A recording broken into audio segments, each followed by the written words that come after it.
think you go with Gurton, or how far do you think Skip will go with Gurton in this game? I think they'll treat it like a real start. Remember, if you get in a regional and you get in the loser's bracket, now you could have to play a 4th or a 5th game in one weekend. And so, you know, if you're Skip Johnson, Brendan Gurton, who's a guy who's started a bunch of games in his career, becomes a key guy, a key person there. So I think this is a normal start for Gurton. They'll go as long as he can keep people off the bases, really. I like that. Take a look at the defense behind Gurton as he just completed his warm-up tosses. And it's the same lineup that we saw yesterday against Kansas. Pettis, Spikerman, and Walk from left to right. McKenzie, Willits, Nicholas, and Snyder in the infield from 3rd to 1st, and Mudler behind the plate. So a team, as we pointed out yesterday, that committed 7 errors on their way to defeating Kansas. Kansas had a lot of opportunities, could not cash them in against Oklahoma. Curtain's ready to go. Net has settled into the batter's box. And the first semifinal of the Big 12 tournament is underway. Ball 1 inside. John Bramer calling the balls and strikes. Greg Harmon at first. Joshua Shepis at second. And Chris Griffith at third base. The umpiring crew for this afternoon's game. 1-0. Good fuzz upstairs. Ball and a strike. Net went 2 for 2 in the opening game today. A couple of runs batted in, average at 364.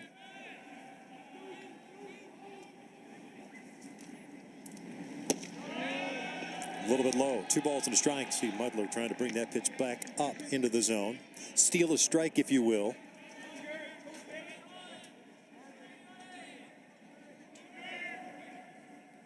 Sooners playing pretty much straight up defensively.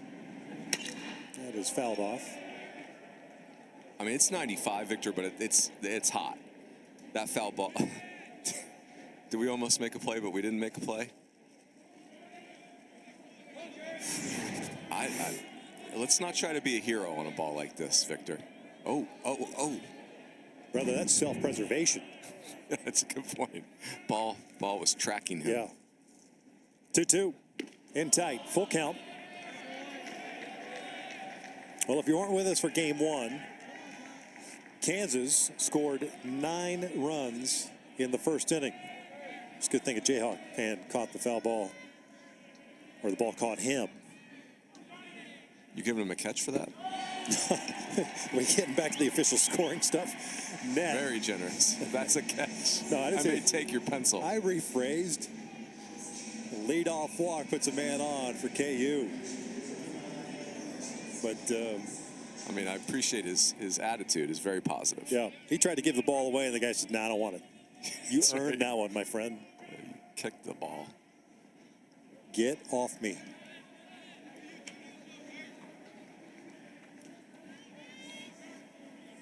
Ben Hartle, the first baseman. 296, takes a strike on the corner.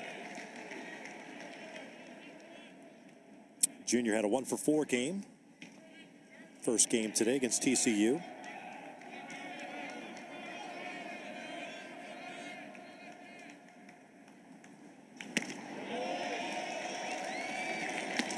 Saw a lot of this yesterday with the high fastballs. Guys in that 94 plus range. Tough to catch up.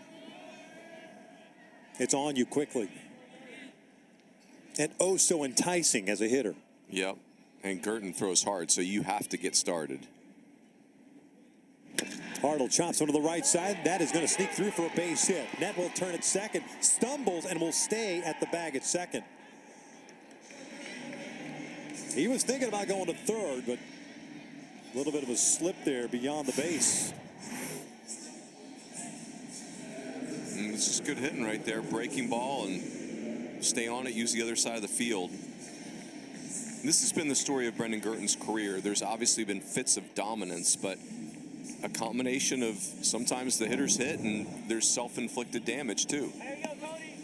Gurton, 33 and 2/3 innings, 36 hits, 43 strikeouts, 27 walks. Above average, his strikeout rate is 25%. College average is 20%, but the walk rate is 15%, and the college average is 10%.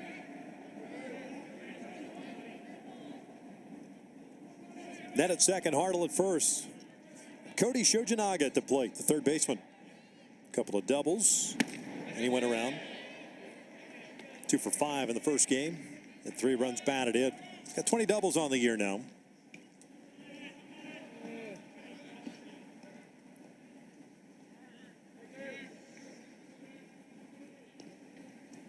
If you're Skip Johnson, what are you hoping for here? Just a clean game defensively, keep guys healthy. This one's hit into center field, a base hit. Net had a little bit of an odd read.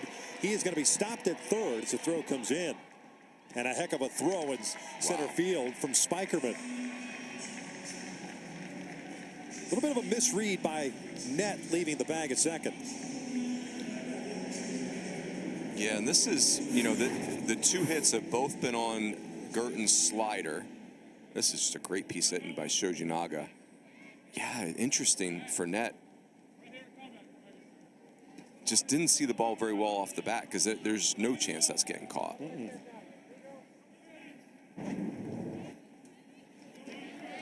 Bases loaded, nobody out for Jake English.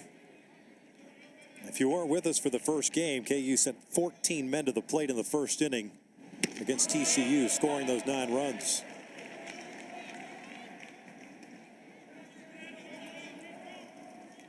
English 3 for 4 with a home run and 3 runs batted in. KU was 3 for 4 with the bases loaded in that first game against TCU. Picking up the 11-10 victory. That one's just off the plate. 1 ball, 1 strike.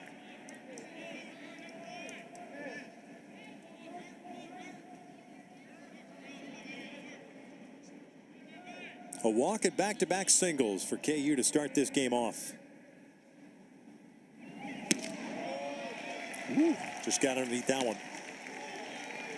That's a big pitch for Gurton because so far the fastball's been a ball mostly and the breaking ball's getting hit, and that's not going to play very long.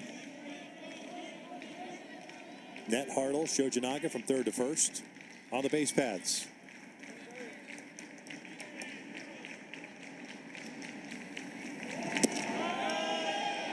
Two balls, 2 strikes. Not getting that pitch on the outside part of the plate. Brendan Gurton is fun in that he will be negotiating with John Brammer behind home plate all game. This will be an ongoing conversation, Victor. Stay tuned.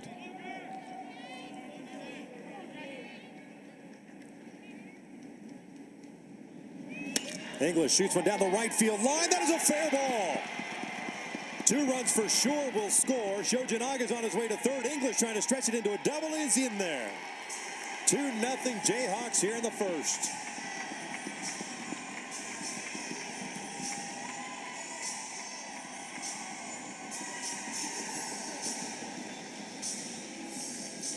Another really good piece of hitting by KU on the slider. Watch English stay on this slider. 3 sliders for a hit.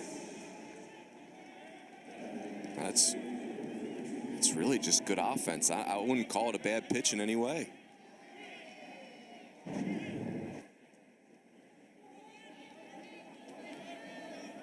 Lenny Ashby, the designated hitter. Shift is on with 3 infielders on the right side. Nicholas out at shallow right field. Ashby 1 for 4, 276 on the year. 10 doubles, a triple, 8 home runs, 34 runs batted in. And that is skied out toward right center field. Spikerman is there. Tagging at third is Shojinaga. He's coming home. The throw goes to third base. English is in there with the slide. And it's 3-0 Jayhawks. Ashby with his 35th run batted into the season.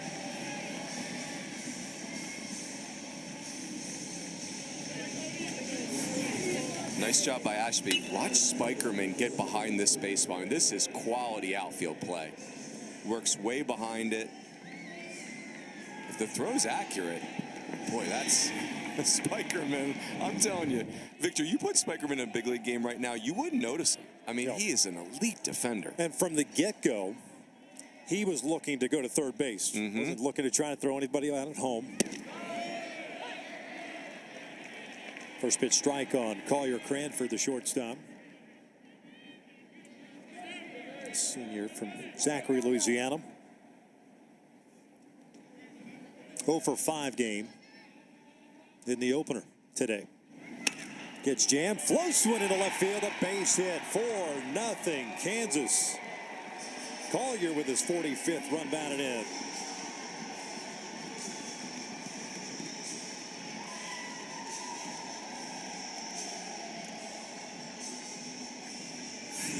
Man, break up the Jayhawks in the first inning of college baseball games. What the heck?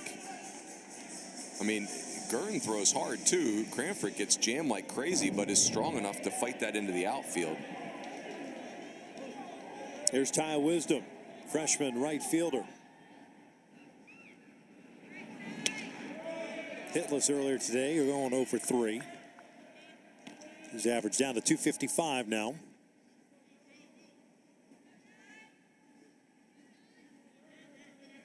Get some action going already in the bullpen. Grant Stevens, first man up.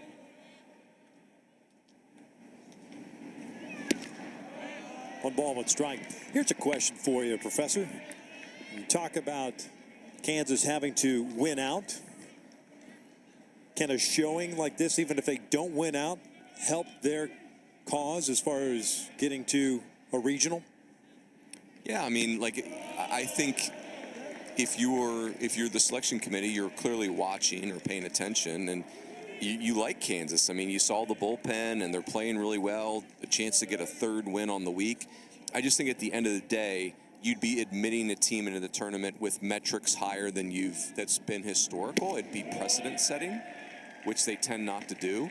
But here's the other thing: as they keep winning, the metrics keep improving. Right. And so there's just a lot of hay in the barn already, of course, because it's math. But hey, anything's possible.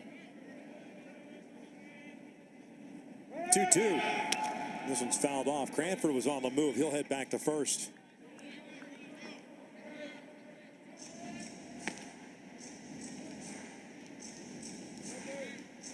69th in the RPI. Yeah, it's getting there. The highest RPI last year that was in an at-large team was Louisiana at 47. So there's still quite a bit of real estate there.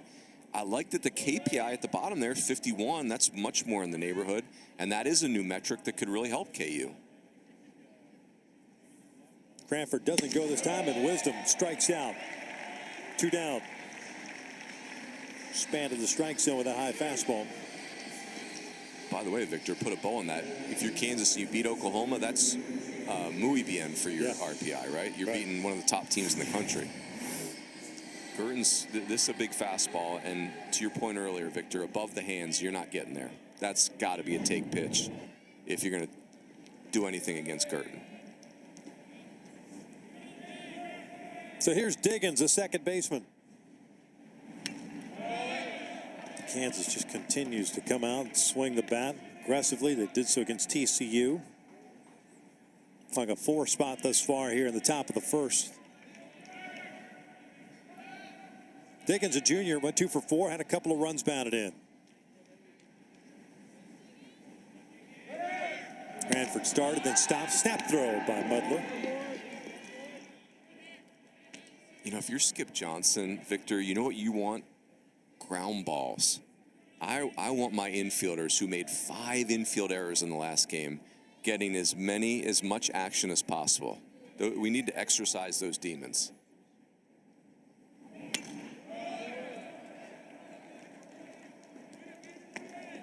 I love.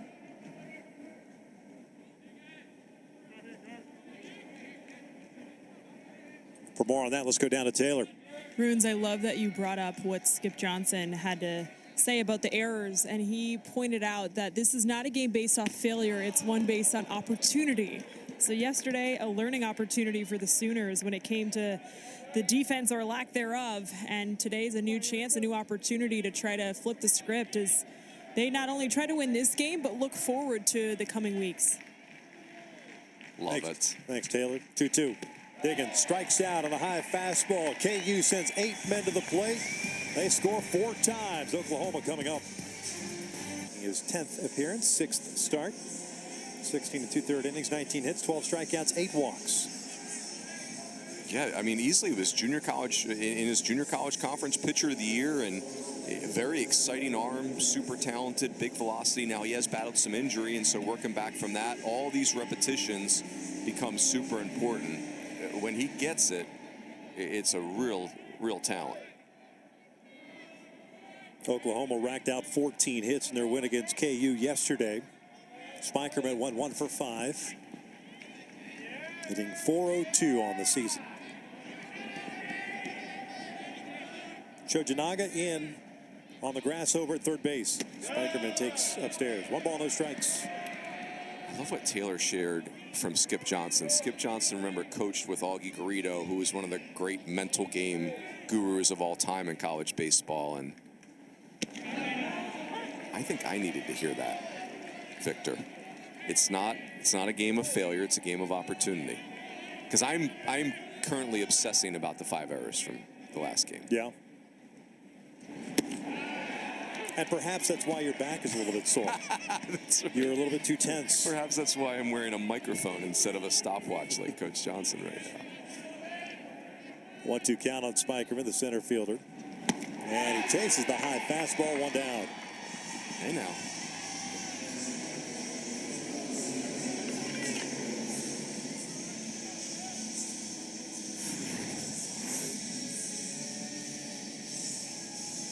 Yeah, I mean, very similar to Girton, right? Like 95 above the letters, that's not going to go well.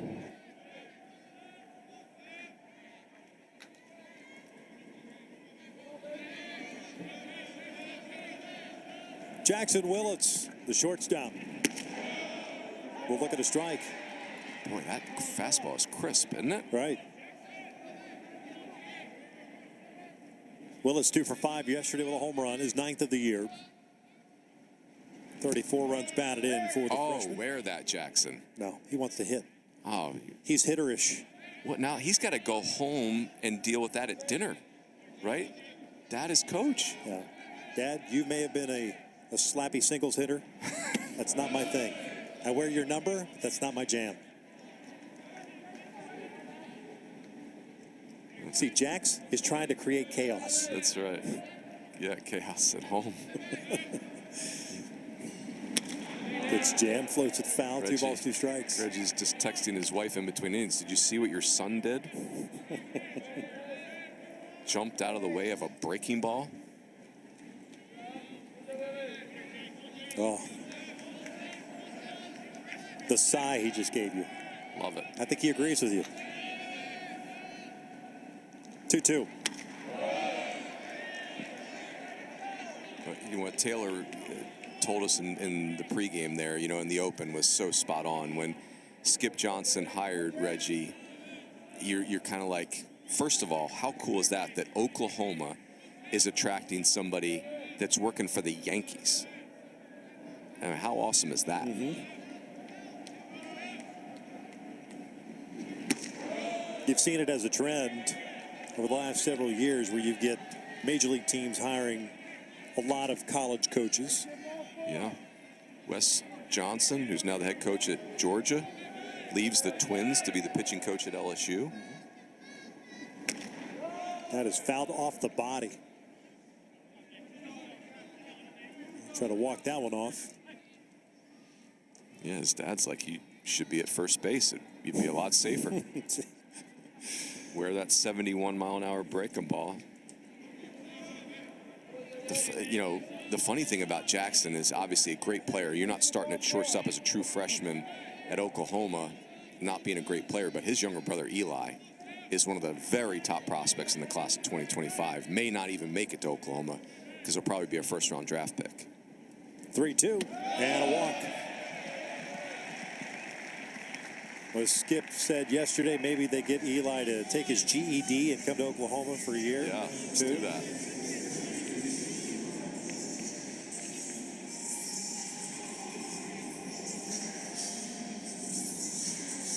Reggie was a disruptor as a player. Did all the little things right. And you get a guy like Skip Johnson, the veteran, who hands the reins over and says, hey, I trust in your experience and what you bring to the table. That will perk up the ears of young men in college. Yeah. For sure. Yeah, it's a unique offense, but boy, they do it well. And the threat of all these things they could do, bunt, hit and run, straight steal, that it is very difficult to defend Oklahoma.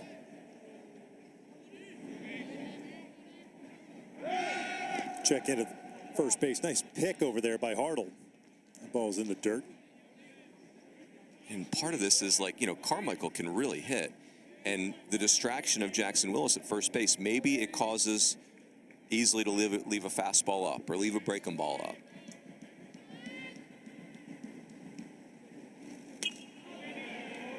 On that pitch, Carmichael, the DH, 359 on the year, 6 home runs, 59 runs batted in. 2-hit game yesterday. All Big 12 first team. Willis doesn't run a whole lot. One bag, been caught once. Pretty good lead for him at first. Easily got away with one.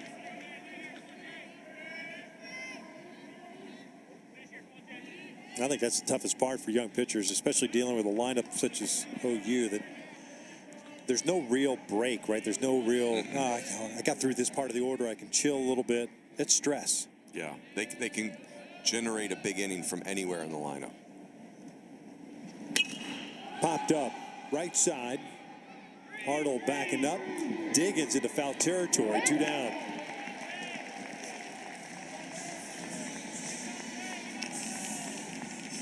Defensively for the Jayhawks in this one.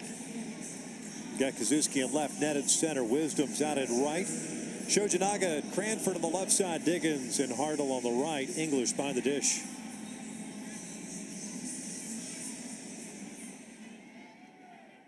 Just joined us. Semifinal game. Kansas taking care of TCU. The first one today. 11-10.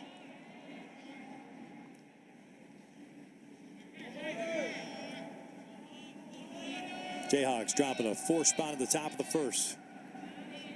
Cleanup hitter Michael Snyder at the plate.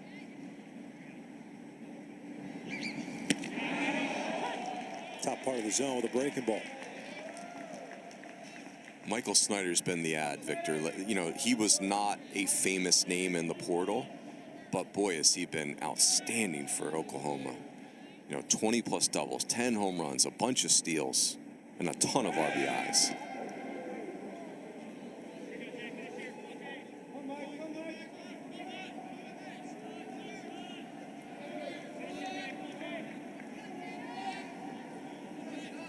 Snyder 354 with 10 home runs and 53 runs batted in. Easily trying to perform the old shutdown inning. Off the plate, 1 ball and strike. What do you got on that pitch? 76 miles an hour, Victor. That's a new. I had a little knuckle to it or something. Maybe he's busting it out. Yeah, breaking balls were 81, 82. All right. Adding and subtracting off the off speed. Duly noted.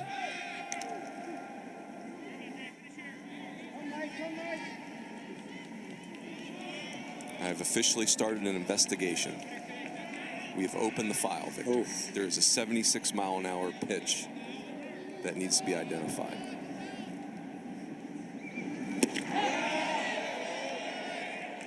Boy, the home plate umpire not calling that outside pitch at all for either side.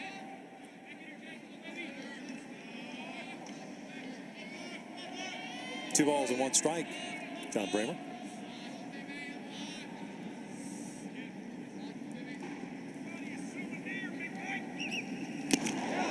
Foul tip into the middle, 2-2. It's tricky. That fastball up is such an awesome pitch. I just think it's hard to repeat. I don't know. For me, throwing a fastball down in the zone is more natural than trying to throw a pitch up, but not middle up where it's going to get hurt. At the major league level, they've gone back to the more traditional location of the fastball. Remember, 4 or 5 years ago, very in vogue to get that high, especially high spin rate guys to live upstairs with the fastball, get guys to chase, especially with all the uppercut swings that we've seen evolve. Things are starting to level out a little bit. But look, at that level, like at any level, you got to continuously adjust, right? Hitters start laying off that pitch, you're going to have to make other pitches. Snyder takes down low. Yeah, that's the challenge to me with the carry fastball, if you will. You hear it called that high spin carry fastball, is that it's really a ball. Like you're trying to execute a pitch that's not a strike and hope that the hitter chases it.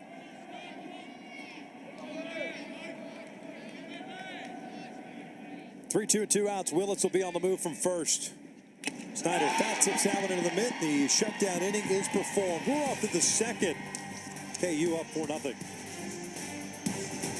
The first inning against TCU in game 1, 4 against Oklahoma. How about that? Just survived the Jayhawks in the first inning. Yeah, right. And late, because English made them pay. Yeah, Late in this one. Jake English is on a heater right now. Life is good for Team English currently. 9-1-2 coming up for Kansas. Kazuski, Net, and Hartle. Burt did get back-to-back strikeouts to finish off that first inning. So if you're the Sooners, hoping that you can carry that over, that momentum. Kazuski, the left fielder, 0 for 2 in game 1, hitting .296 now. Shoots this one to left field, a base hit. Good inside-out approach.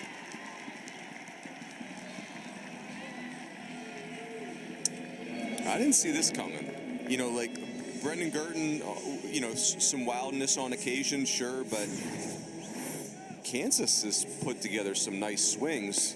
Now, this is kind of the dead zone fastball. It's not up enough, and it's not down enough.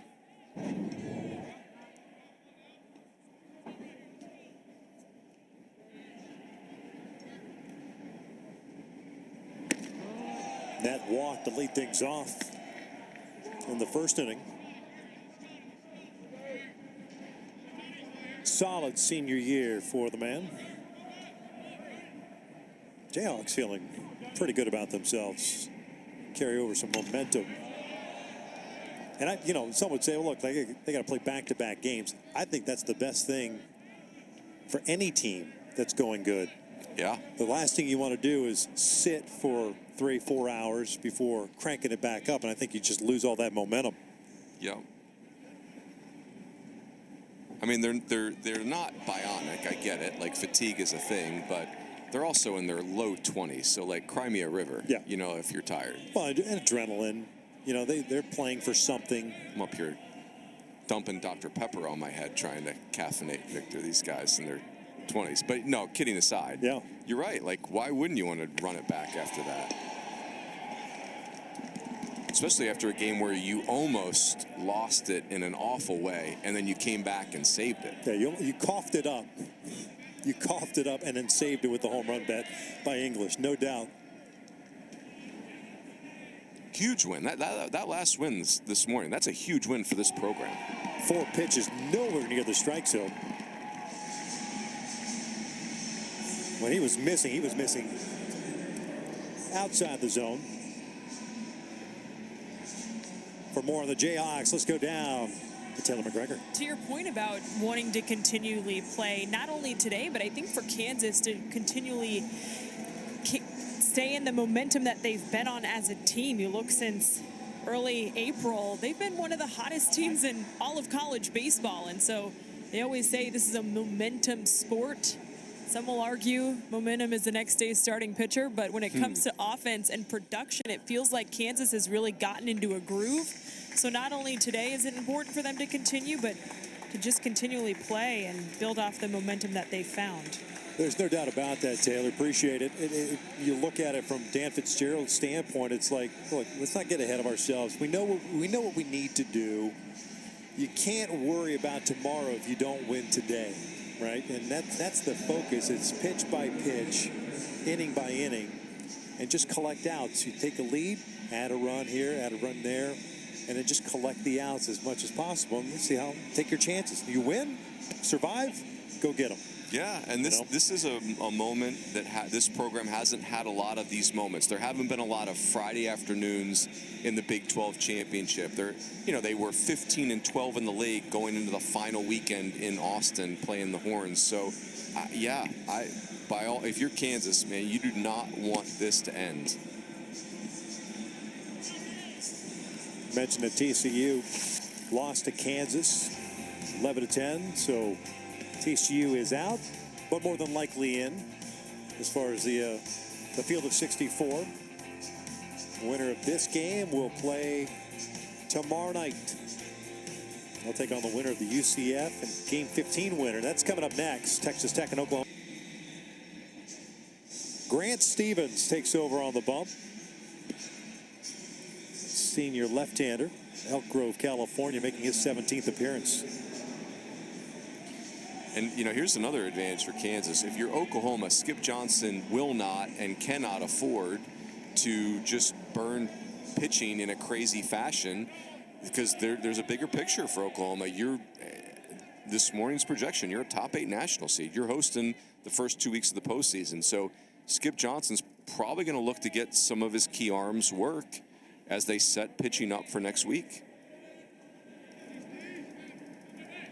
2 on with nobody out. Ben Hartle swinging at that first pitch breaking ball. No balls at a strike. Hartle with a single and a run scored in the first.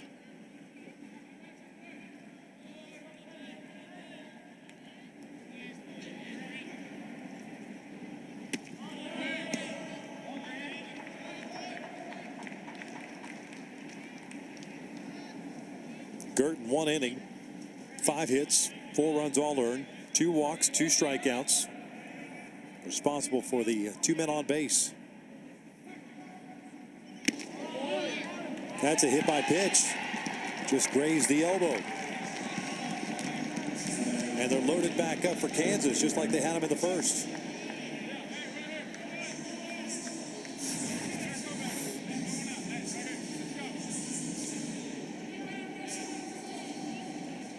You're facing a lefty that is going to go soft away quite a bit and then pitch in for show. Love that. Hitter just be on the dish and hold your ground. Cody Shojinaga, single into center field. 1 for 1. Hacking at that first pitch breaking ball. That's a good pitch and a smart pitch against Shojinaga, who is... He is not looking to take pitches.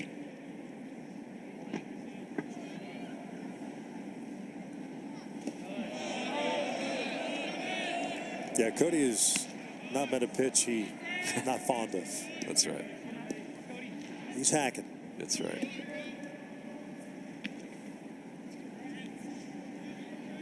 Kaczewski at third, Net at second, Hartle at first.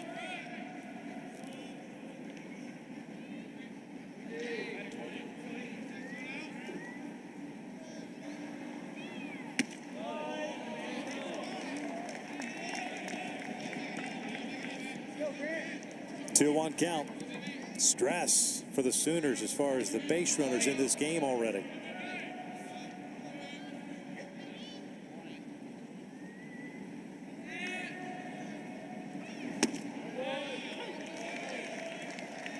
Evens up the count. I like that take. Yeah. It's a strike, but you're in a 2-1 hitters count. You're looking for something middle in to drive. Yeah, I'm with you.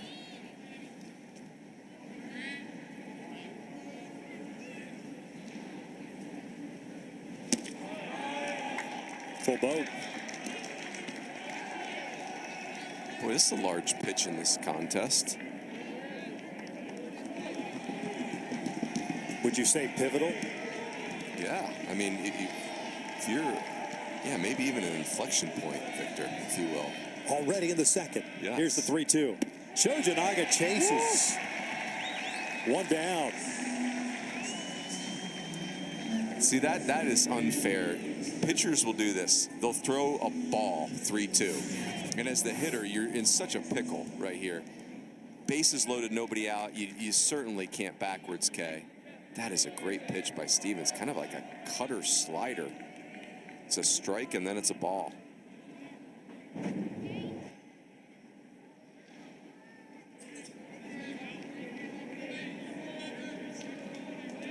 English snuck a double down the right field line in the first inning, picking up 2 runs batted in. Yeah, the thing about this, Victor, is what we've seen this week of the Oklahoma offense. If you're going to beat Oklahoma, you better be prepared to put up a big number. And this is your chance if you're Kansas.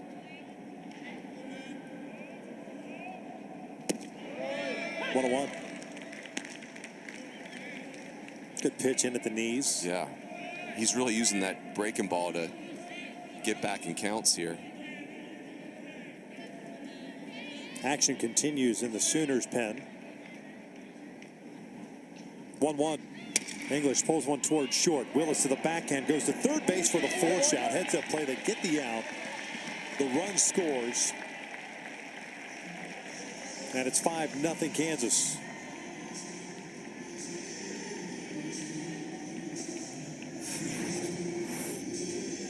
Yeah, really nice play by, I like this for English. You got to at least get something on the board from this. That's a good play by Willits. It's really his only play.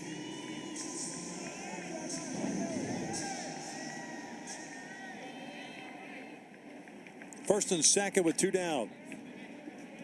Lenny Ashby, the senior, at the plate. Sac fly for him in the first inning. 35 runs batted in on the year. Drops that bender in there. Yeah, that's a nice pitch. It's kind of like a little get out of jail free card. He'd flip it in there anytime he wants. The hitters don't know what to do with it. Shift is on with Ashby at the plate. And then what do? You follow it up. Similar pitch, but a little further away. Yeah, scoot it over.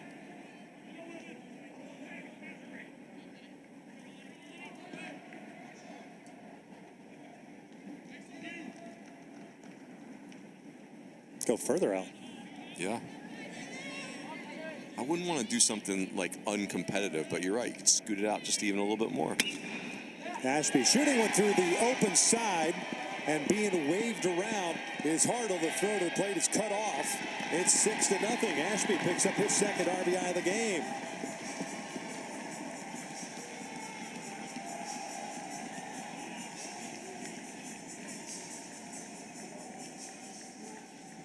I think this is the same pitch, but just a little too much plate because he really had Ashby on his heels there.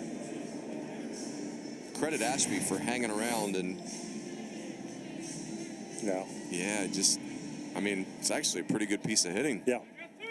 That's one of those breaking balls where you get underneath it and it just kind of hangs up there.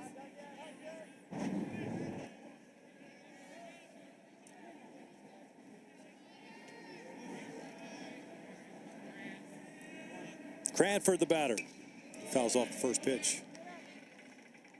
You're looking at synergy for Stevens. It's more slider than fastball.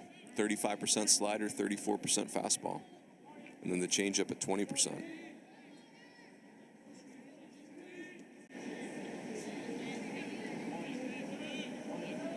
Cranford with an RBI single in the first inning.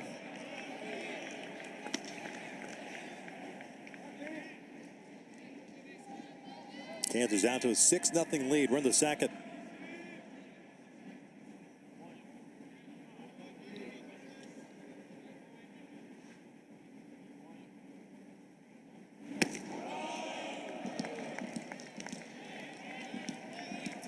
Two on.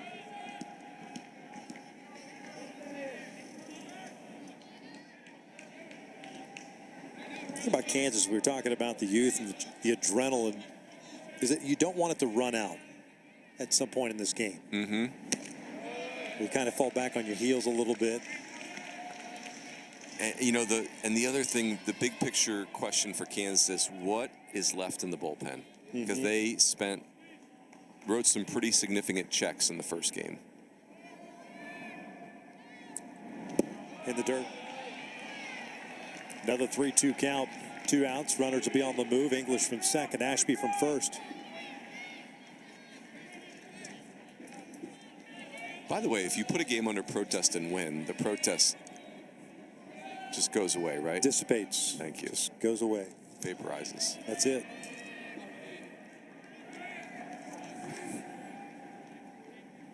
Runners go. And this one's pulled toward third. Backhanded at third base by McKenzie. Throw to first is in time. The Jayhawks are done. They tack on 2 more runs at the bottom of the second. 6-0 KU. Well, Kansas has been getting the job done early and often. First inning against TCU, 9 runs. First 2 innings against Oklahoma, the #1 team in this tournament, 6 runs. English the hero in game 1. And we'll see what Easley can do here in the second inning. Had a couple of strikeouts and a walk in the first. Through 23 pitches. 3 RBI game for English so far in this one. McKenzie, Nicholas, and Pettis for Oklahoma.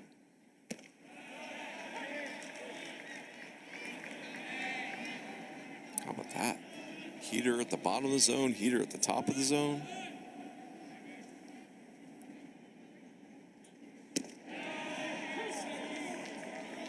Off speed on the inside part of the plate. McKenzie, senior out of Houston, Texas, 303 average, 7 home runs, 44 runs batted in. Pulls this one toward first, and it's foul, just wide of the bag.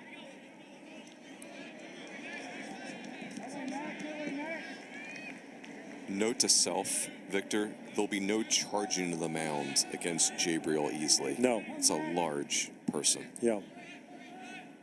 I mean, you do so at your own risk. Yes. It's like entering the lion's den. He throws it behind me, and I'm going to assume that was accidental. Yeah.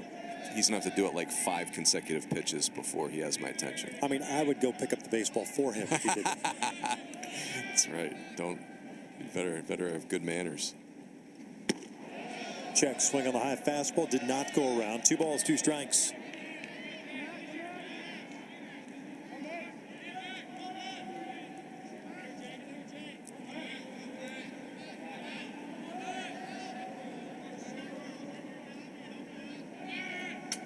Two now. Called strike 3, top part of the strike zone. 1 away, 3rd punch out for Easley.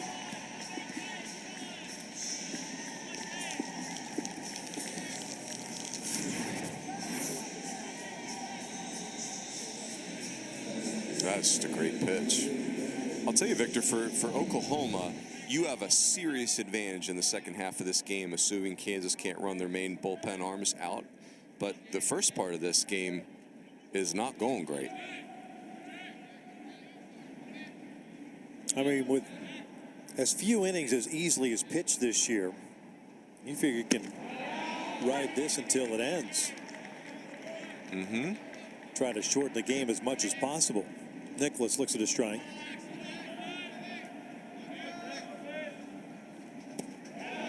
One. Nicholas Jr., second baseman, 319 on the year. 9 home runs, 31 RBIs. Overland Park, Kansas. That's where I grew up. And he went to Blue Valley High School, where I went to high school. Although, is there one or is there many? There's many now. Okay. Back in the day, you know us, there was one. And what was our nickname? The Tigers. Yeah. Black and gold. Well, that's good. Black and gold. The Tigers is a little. We're tired. We're not getting any points for originality there. No. Are there a lot of Tigers running around? Kansas? No. No. Just us. So we just gave Just the up. Rojas boys. Yeah. That's it. Just us.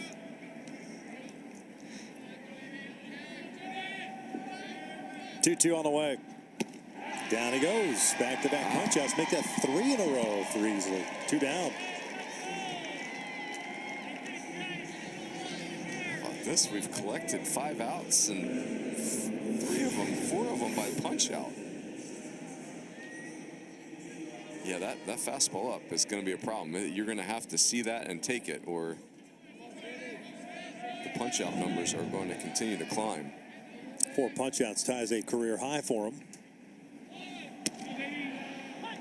Kendall Pettis showing bunt, takes a strike. Left fielder for Oklahoma. Senior hitting .250.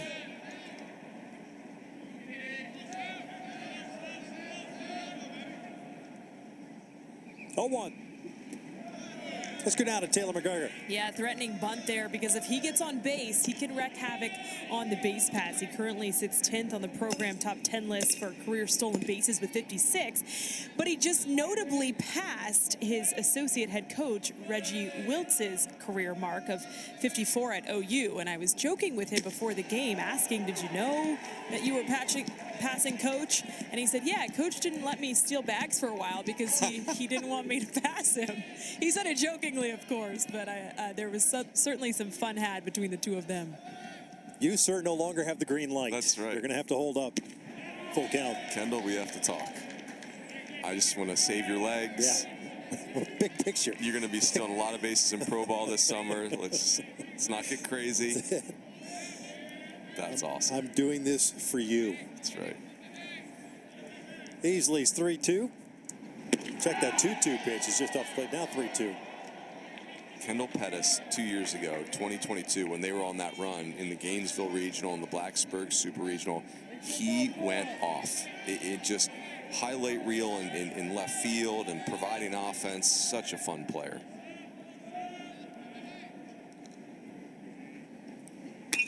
Out toward right center field, and Kazuski over off the glove. Cannot handle as he goes into the slide.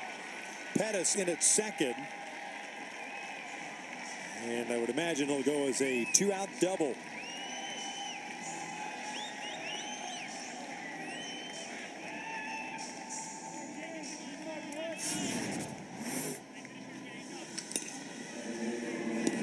It's a good piece of hitting. It really deserves to be a hit in that regard.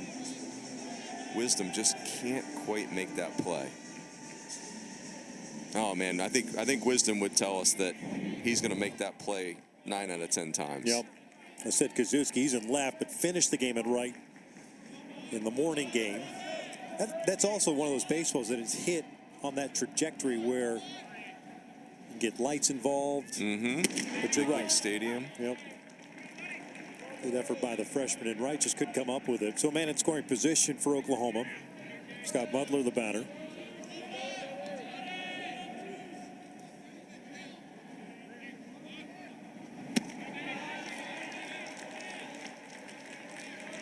Easily quickly ahead at 2 balls or no balls, 2 strikes.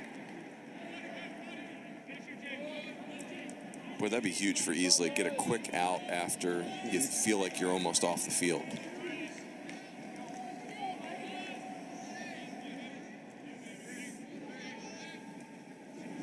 And there it is. Good call, Coach. Woo. 2 complete. A little further down in the dugout.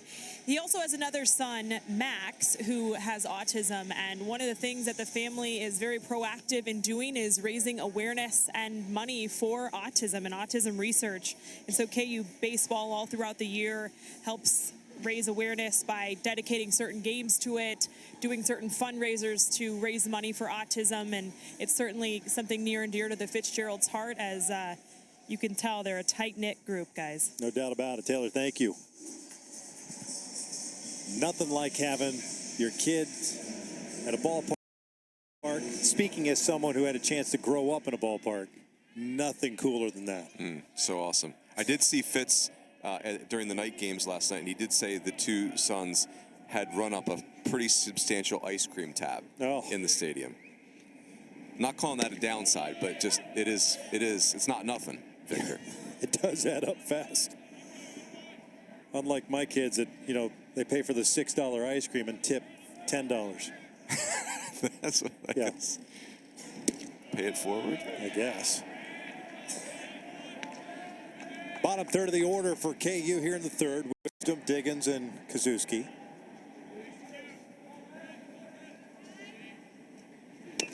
He'll dribble around in front of the plate. Butler's got it. 1 down.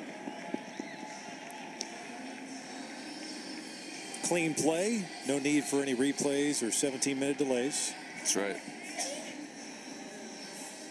Mother has been a really nice add-on for Oklahoma. Easton Carmichael, also catcher. He DHs and just really adds to their defense. I'm talking earlier, speaking of defense for Oklahoma, the fact that you'd want to see some ground balls and make sure that, like yesterday's game is behind you a little bit. We've seen a couple. Shot towards second base. Nicholas, nice little two-hopper. Much cleaner, crisper play today. And all three, as far as the middle and the hot corner, have fielded ground balls already today. Yep. Nicholas has got a cannon for a second baseman. I mean, he can really throw from second base. And he's the one infielder, the only infielder that did not make an error yesterday. And, Oklahoma's it's not a bad defense. But, when you're talking about one of the top teams in the country, that is the weaker part of their game. It's not an elite defensive infield. We saw Nicholas's arm yesterday on the play at the plate, where he was out in shallow right, spun around and threw a bullet to home plate for an out. Rolled over a double play and threw a cannon shot across the diamond. Kazuski, 1 for 1. He had a single with a run scored in the second. 4 in the first, 2 in the second for KU.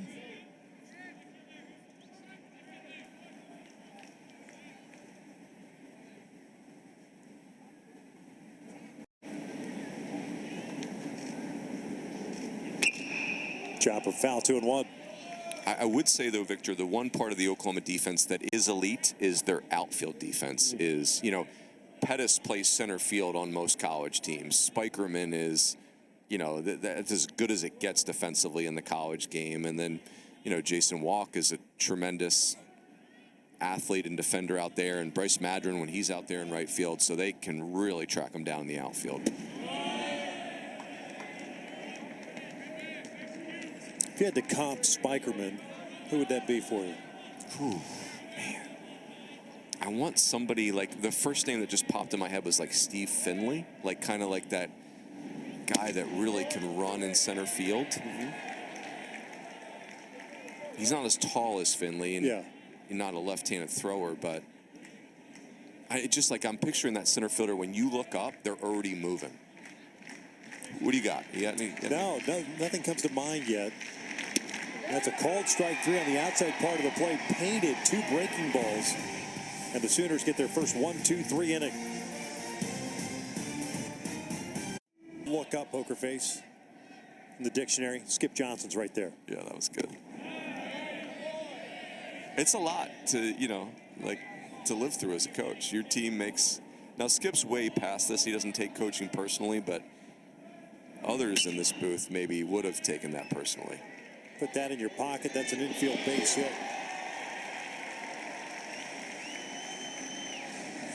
Jason Walk with a leadoff single. Second hit for Oklahoma. Yeah, you're not kidding.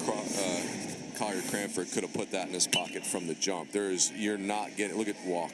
Goodness.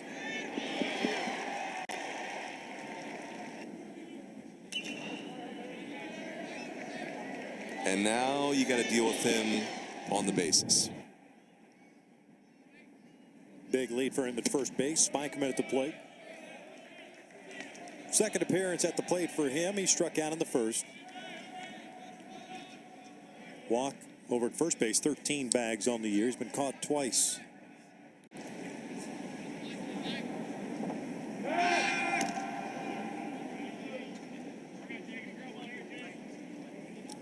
They're on the wrong side of the score, obviously, right now, Victor, but I'm just so impressed with Oklahoma's calmness. They know exactly who they are and what they're trying to do offensively, and they're just kind of coming at you for 9 innings. It's just, there's nothing erratic about the way Oklahoma plays baseball. It's just we're going to do this, and it's going to work.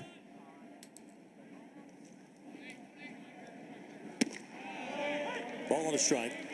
And again, I think it's weird to say that after a game when they made 7 errors, but I think that's my point exactly. It's like most teams, you make 7 errors, you just freak out, lose it, and that's the worst day of the season. They just played through it and won. Oh, did they get him? They did. Looked like Walk slipped a little bit.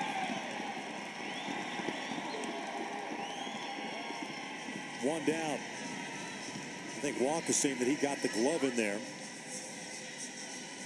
And by glove, I mean oven mitt.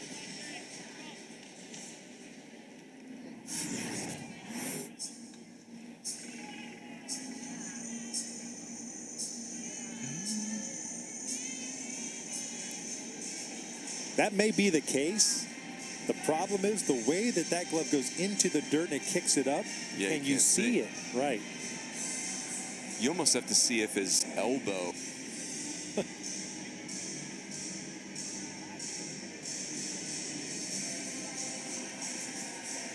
So the play's under review. Call is out at first base on the pickoff. It's not a game of failure. It's a game of opportunity. Come on now. That's it.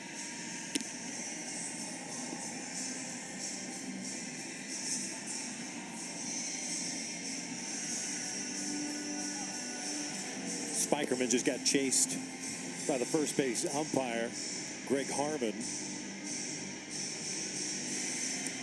Easily getting a couple of warm-up pitches, and Spikerman was on that first base side and was told to get back in the on-deck circle. Oh, they called him safe. Interesting. I mean, I thought he was safe. It looked safe, like the hand got in there, but just couldn't see it.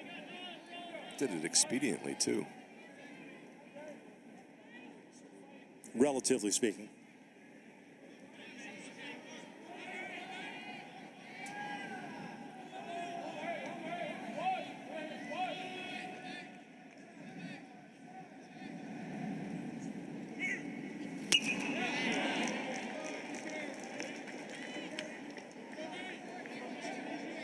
One ball, two strikes, easily. 48 pitches thrown so far. 5 strikeouts, 1 walk, 2 hits allowed.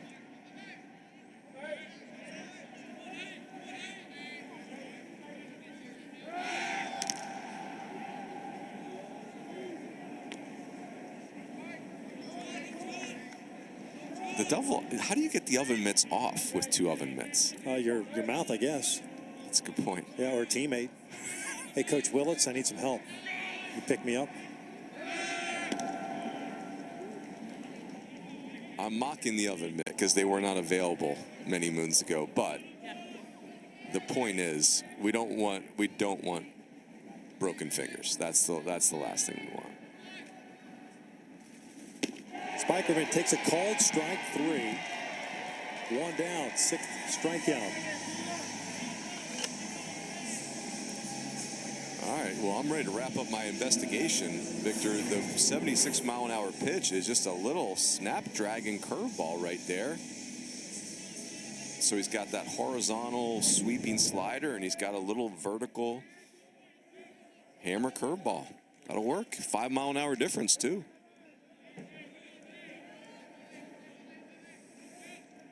He's got these Sooner hitters a little bit off balance. Nice play by Hartle.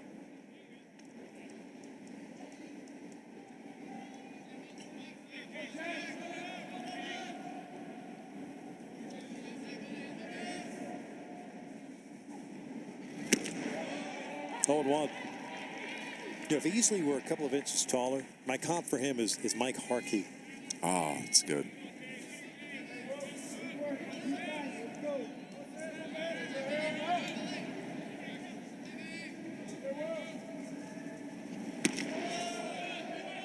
It's interesting, like for Easley, not only is the running game not bothering him, he seems to be thriving on it. He's got a very good move to first, so he's certainly been aggressive in hold and walk that way. Oklahoma has had base runners, at least 1 base runner in each of the first 3 innings. And he seems to be very deliberate on the mound in that he's not afraid to hold the baseball, which to me I think is the biggest. I think it's a huge neutralizer of running games, just being able to hold the ball and still deliver it in the allotted time. This one's out to center. Walk is back to first to tag. He fakes, stops as the throw comes in. Nice. 2 down. Good throw from Net. Yeah, not only did Net do a nice job on this, staying under control, making a great throw, the Kansas bench was excellent. They were all over this. When Walk went back to tag, tons of noise out of that dugout. Look at Net stay behind this and throw a seed. Love it.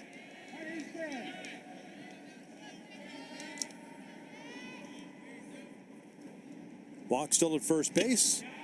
And Carmichael swings through the first one.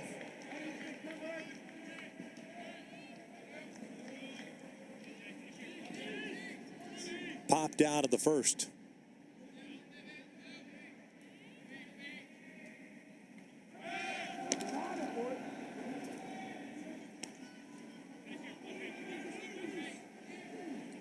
That was the 8th throw to first.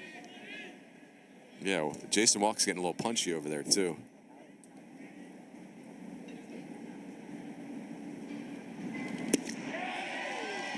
Oh, 2. How about that? First 2 pitches to Carmichael, slider and then curveball.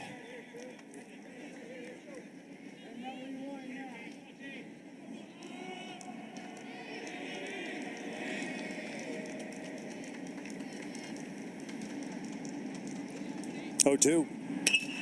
Little liner and off the glove of the second baseman. Diggins into right field. Walk ends up at third base. First and third for Oklahoma. 2 outs.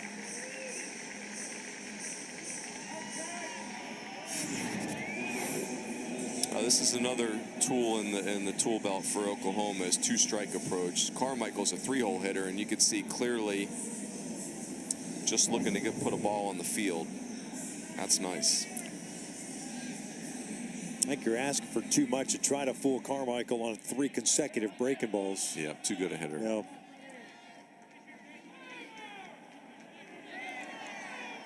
Just got to be careful against Oklahoma because they do score fast. Yeah. It does not take them much to get it going. Now second time through the order, too. Snyder at the plate. Struck out to end the first. This one's out toward right center field. Net was shading that way. Tracking it, makes the catch for the third out. Sooners get 2 on, leave them stranded. We're through 3. And Kansas leads at 6-0. Lay the foundation for your future. Overrated, Bruins. That's right. Especially at our age. That's right. Work on that later in life. Believe it. Top of the 4th inning, 6-0 Jayhawks. Little dribbler up the third base line. That is a fair ball. Nice play at third. All right. By McKenzie. 1 down. Now that's how you exercise the demons right there. That's well done. Like a play like this where there's no thinking, it's just doing, reacting. Boy, McKenzie, how you turn that into an out against a leadoff hitter? Well done. Dang. Smooth. Yeah.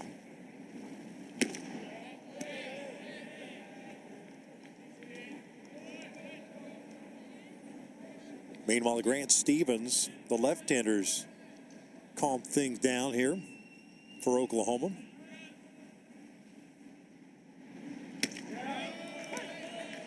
Count even up on a ball and a strike on Brent Hartle. The first baseman singled and scored in the first. Was hit by a pitch and scored in the second.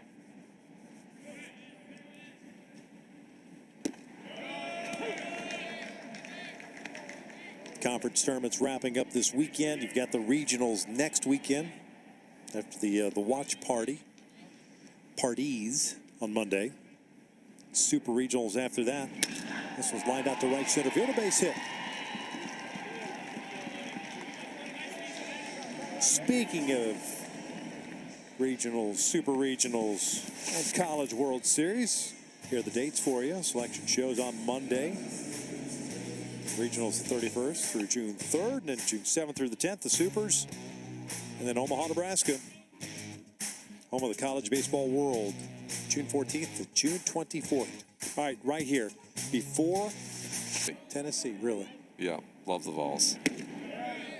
It's interesting because 2 years ago, their 2022 team was like the super team, the crazy team, 57 wins, but Notre Dame knocks them off in a super regional. But I just got a feeling about Tennessee. Really good offense, obviously. You could argue the best offense in the country. And I think just enough pitching. This time of year for me, Victor, it's all the feels, right? Like selection show. Some teams will get in for the first time and the elation of that. Then other teams will be heartbroken. And then I think about the excitement of regionals. Like we go to squeeze play, those 64 teams, 16 crazy regionals. You just have no idea what you're going to see. You just got to be prepared for anything. Just have your snacks ready. And then super regional, same thing. Like, people, they getting to Omaha, it doesn't. I don't care who you are. That's a dream come true. And then the heartbreak of losing a super regional where you're like 1 or 2 wins from the College World Series. Every year that I get to go to Omaha and you see that boarding pass that says Omaha on that, not to sound corny, but I'm telling you, like, I get the chills. It's like, because when you're a coach and a player, like, all 24 hours of every single day are dedicated to that destination. My wife will tell you, she could vouch for it. Yeah. Like, after we retired from coaching, we went to Omaha just to, like, all right, we just got to go Take to this. it all in. We're just going, right? Like, we're.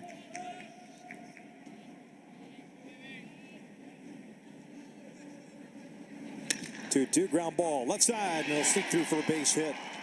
Shojinaga with his second hit of the game. Tell you what, it's a good thing Anthony McKenzie made that crazy play. Yeah. The Jayhawks are not very good at making outs right now. They're feeling it. Yeah, no kidding. They're kind of like levitating still from that previous game. Good for them. I like it.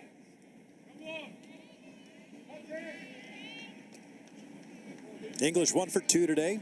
2 RBI double.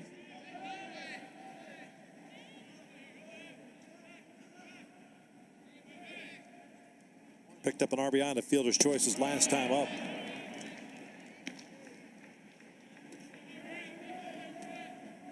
He has 6 runs batted in through a game.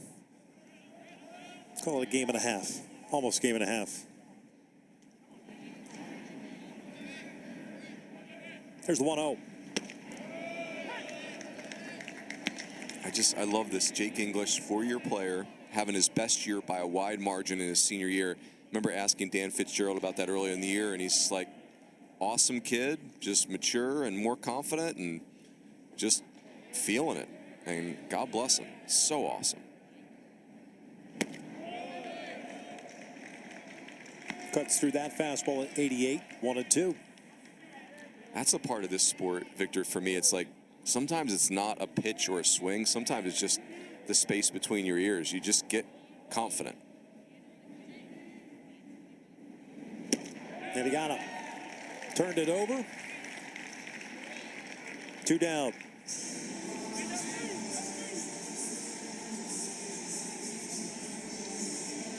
In spite of the traffic, Grant Stevens has done a really nice job just calming this thing down. To your point, Victor, Kansas still collecting hits, but he just throwing strikes, changeup for a strike, slider for a strike, and whatever they're going to get, they're going to earn it.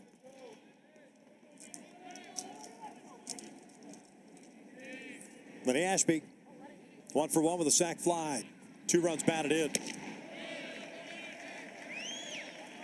Now that's the breaking ball there. If he had thrown it with 2 strikes in the previous at-bat, he gets Ashby. The second Ashby decided to swing, it's like, no. Knew it was going to end poorly.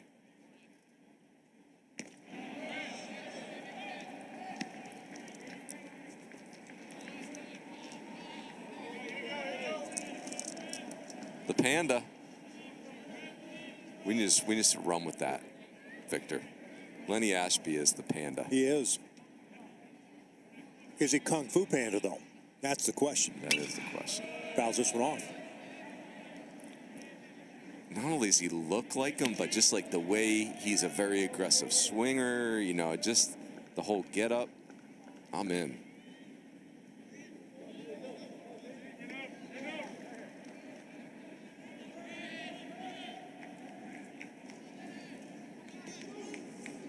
One ball, 2 strikes, 2 outs, 2 on. Shift is on as well. And he got him with a breaking ball. Nothing happening for KU here in the 4th. We'll head to the bottom of the 4th when we return. Dan. One. Well, I think they did a really good job of not getting caught in between. I thought, we were on time to some fastballs early with Girton, and then, he put us on base and gave us a few runners. And, we've just stayed in the middle of the field and gotten good swings off and kept our approach from earlier today. Last question for you. It's a family affair down here. What does this mean to you to have your boys with you? Yeah, it's great. I've got 2 of the 3. Our Kelly and our other son Max is at home, and it's the best. I mean, this is one of the great joys of my life, being able to share it with these guys. It's cool to witness. Thanks for the time, guys. Thanks, Taylor. Down goes McKenzie to open up this 4th inning. And there are the Fitzgerald boys. Bat boying for KU. Beauty of that right there, Bruins, is the memories that these kids will have every step of the way. You know, I was fortunate to have grown up in a big league field, but Dad retired early. I was too young to really bat boy. He went to coach for the Cubs. We went up to Wrigley Field, had a chance to do it there in spring training. And for me, Dave Kingman is what stands out. Dave Kingman, you know. Bruce Suter, all these guys, Rick Russell were all there. And just the cool things. Plus, the way the players mess with you and pull the pranks. My old man went to work for the Angels in front office in '82. And when the Angels would come to Kansas City, my younger brother would bat boy for the Angels. And they had him one time looking for the bucket of steam. And back then, the bullpens were out in right field corner and left field corner. Visiting sides on the third base side, so they sent him down to the left field. No. Yep, he went down there looking for it, and you can see him running on the warning track all the way to the Royals bullpen in right field. Oh, no. Going to George Toma, the groundskeeper, asking him where the bucket of steam is. Oh, my gosh. It's amazing. But those are the things those kids will remember as they get old and be able to share with their kids. I just think, too, like for Dan and Kelly Fitzgerald's boys, you know, like, let's say Will, like, the confidence that Will will always have because Jake English thinks I'm cool. So I know I'm cool because these kids who are my heroes treat me so great. Yep.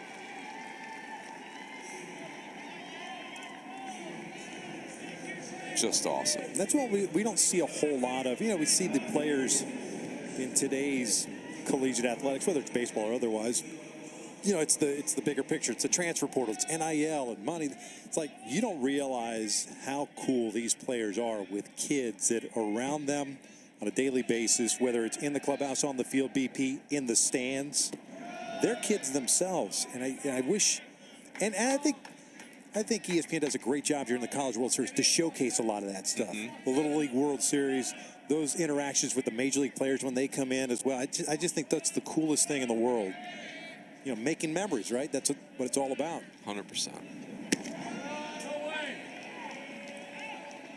I also think that, like, if you're the Fitzgerald boys too, it's like it's still your dad, right? Who, like, you love him, but he's also like he's your dorky dad, right? And so, you know, Dan Fitzgerald just got interviewed by Taylor McGregor, so like Dad's cool points just went up. Yeah. Well done, Taylor. Taylor, what do you think? I just think it's so cool that Dan doesn't have to totally separate work from family, and it can be one big thing together. And what a joy for his boys and for him too, because in a sport like this, when you're gone so much, to be able to still have your family around is just so fulfilling, I'm sure. And trust me, they know where the line is, and they know what not to cross. Trust me. I've been there. You just see the look on your dad when you're on that edge. 2 balls, 2 strikes, 2 outs here in the 4th. Career high in innings for Easley.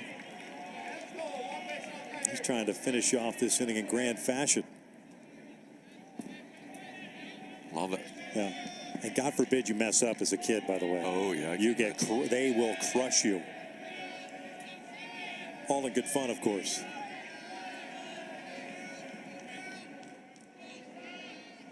Payoff pitch. And how about that? A 3-strikeout inning for Easley. We're through 4, 6-0 KU. After this one, Texas Tech and Oklahoma State in the winner of that will take on UCF in the other semifinal. That's later, much later tonight. Yeah, and I think you get a 7 seed in Kansas and an 8 seed in UCF in the semifinals really speaks to the strength of the league from top to bottom this year. And it was very hard for teams to separate themselves in the Big 12, which makes Oklahoma's 23-7 record mind-boggling, really. Collier Cranford showed bunt, takes a strike. He's 1 for 2. Yeah, we touched on this during yesterday's broadcast of how you could look at the Big 12 and sit there and go, wow, it's mediocre because you got a lot of teams in that 500 range. I think conversely, it speaks to the depth and how good some of these teams are.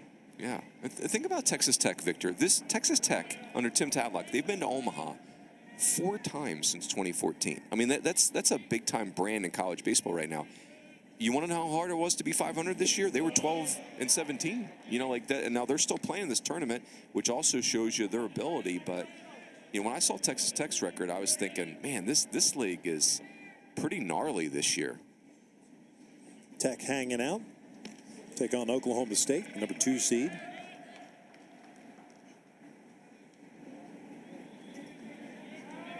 There are the Cowboys.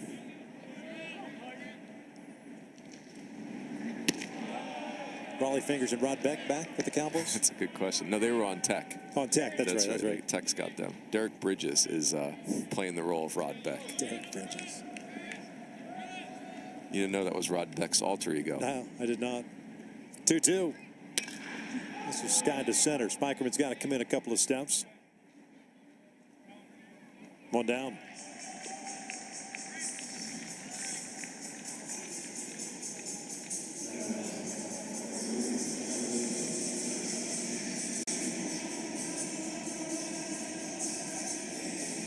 The only issue that Stevens has had for Oklahoma really is just the multiple base runners in the 4th. I mean, for the most part, been stress-free. And in that 4th inning, he had back-to-back strikeouts of English and Ashby.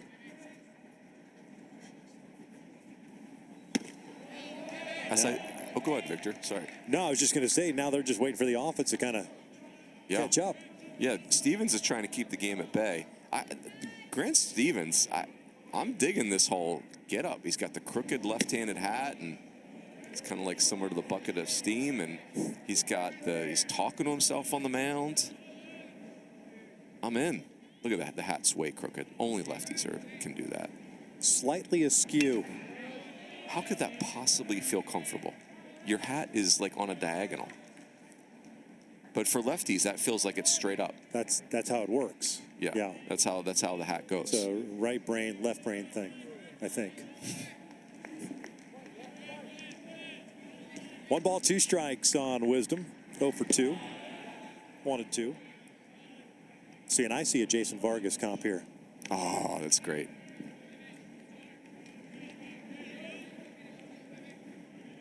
Jason Vargas. Randy Flores is kind of like that short-statured lefty, but Randy Flores had his hat on straight, just to be clear. That's really buggy. I don't know what you're talking about. you gave me PTSD with the Vargas comp. Speaking of my wife and I were at 2 recruiting dinners with Jason Vargas. We lost him twice. Oh, really? Yeah, first to LSU. We're like, Apple Valley, California to Baton Rouge. Are you kidding me? And Coach Murphy did not enjoy getting bad news twice on Jason Vargas. Because, by the way, he was a 2-way player. It was like losing 2 players. Oh. Coach Murphy, I can hear him saying, you guys, you're just actually not very good at this, are you?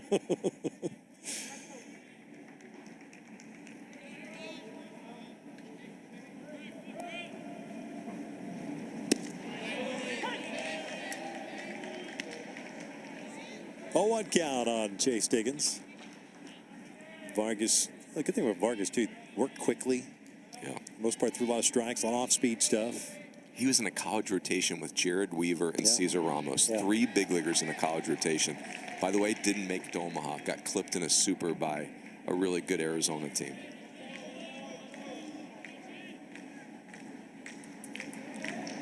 Oh, 2. That is lined to short, off the glove of Willison into left field. Really good piece of hitting on an 0-2 pitch. 2-out knock.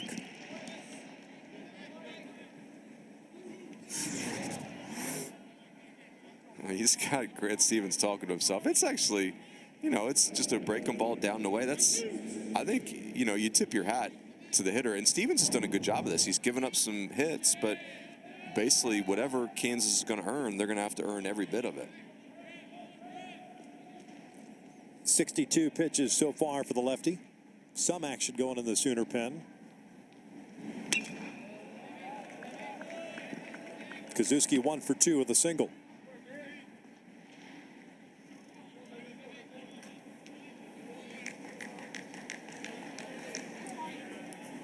To finish that story, Victor, our recruiting dinners for ASU were at Don and Charlie's, the old great restaurant. Yeah. It's gone Jenny and now. I ate there 8 straight Fridays at one point in the recruiting season. Jenny, my wife Jenny, the J-Row, if you will, finally said, we are never eating there again. Unless it's mandatory, we're done. Yeah, that's gone now. I know. Sad. That place was so cool. Don and Charlie's. Do you remember the Pink Pony Yes. Steakhouse right there in Old Town Scottsdale? That's gone. The Sugar Bowl still there. That's right. The ice cream place. Yeah, that's where I grew up. You know, going for spring training of the Cubs and stuff like that. That was our treat. Old Town Scottsdale. Don and Charlie's was the all-time baseball hangout. Yeah. There's always big league guys there. Pretty good pitch. Not called a strike. 1-2. Did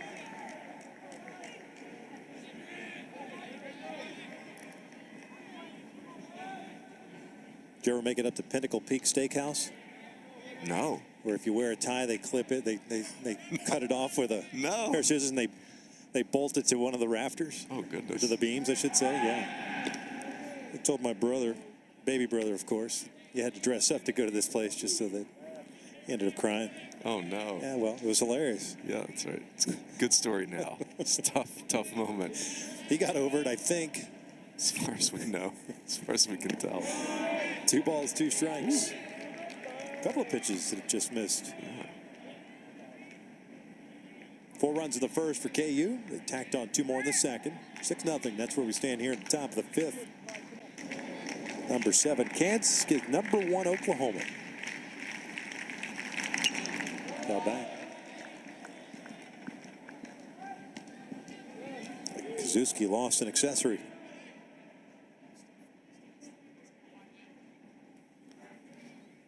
Victor, I'm all in on the Grant Stevens experience. Guys like this, you just leave them alone because they're kind of goofy, a little bit weird, but it's all positive. Like the energy's great. You know, he's pumping himself up. Love it. Called strike 3, painted the outside part of the plate, and we'll head to the bottom of the 5th. KU up 6-0. Behind him, and he's done a pretty good job since then. Thanks for the time, Coach. Thank you. Victor? Thanks, Taylor. Appreciate it. Skip Johnson, head coach of the Oklahoma Sooners, longtime coach of the Sooners, Big 12 Coach of the Year. 8-9-1 for the Sooners in their half of the 5th. Lifted foul and out of play. No balls, 2 strikes.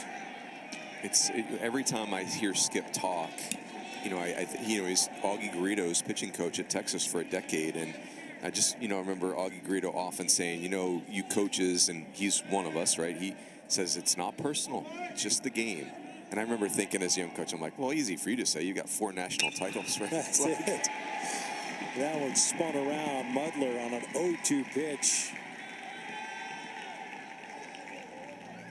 And he's right. Augie was right, and now I hear Skip talking to Taylor there, and it's so much Augie. Skip he's always been such a savant with pitchers, and then he's got that mental game. The way he runs the program, as he learned under Augie, and so it's awesome. And I don't think any of us should be surprised that Oklahoma is at such a high level in college baseball right now.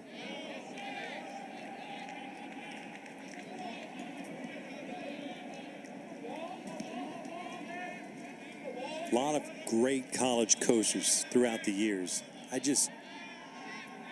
You wonder, will there ever be another Augie? Yeah. Personality, the way he loved the game, the way his players loved playing for him, just anything and everything about it. Not taking anything away from Skip Johnson, but Augie they broke the mold. Yeah, those, our sport has grown so much in the last several decades, but that generation of coach, Mike Gillespie, Augie, those guys, we built, the sport was built on kind of the backs of their personalities and their wills. I mean, you talk about swimming upstream, and just, you know, so grateful to that generation of coach. And you had a different type of coach like Ron Frazier at Yeah. Miami, Skip Bertman at LSU, veteran guys, but just a different way of going about it. But that was such a golden era. And again, there are a ton of great coaches and have been for an extended period of time.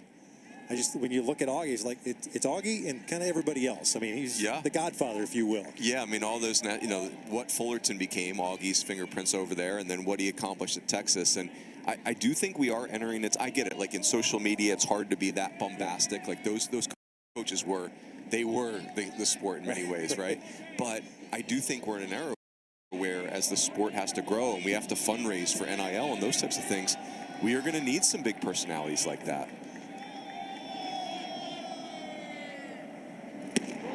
Three balls, no strikes. Jabriel Easley may be running out of gas here at 76 pitches. And you've got the third time through the order beginning on deck with Spikerman. 3-1.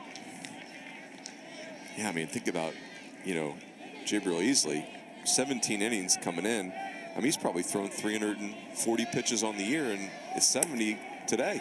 Yep. Colby Dugan getting ready for KU.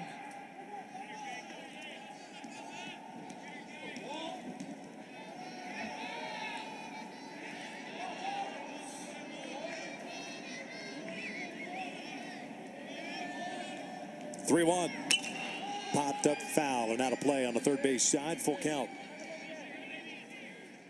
Boy, this next pitcher for Kansas plays a huge role in this game, because this Oklahoma offense is no joke, and Easley's done a remarkable job just keeping it calm. Big assignment. Quick throw to first. Butler's back.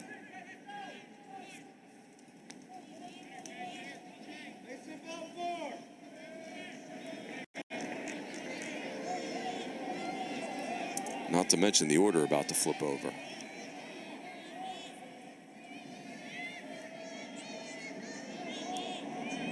Three-two on the way. Called strike three. Painted the outside part of the plate. 10th strikeout of the afternoon. One down here in the fifth. Man, Jabriel Easley, nice to meet you. I mean, this has been something. Fastball up, swing and miss all day. And the fastball, it was down for a strike, it was up for a swing and miss, flipping that mid-70s breaking ball in there. Very impressive as he gets further and further away from the Tommy John. Goodness. No balls and a strike on Spikerman, who has struck out twice against Easley. Down swinging in the first, looking into third.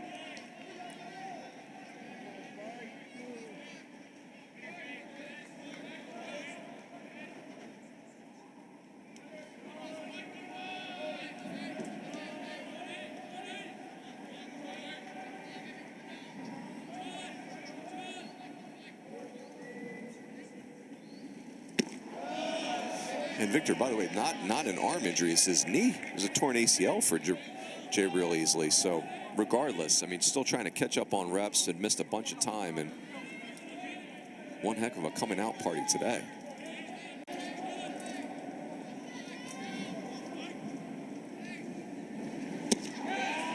One and two. And again, the game has not sped up on him at all. He has stuck to his game plan. He'll come set, hold the baseball. He understands his internal clock.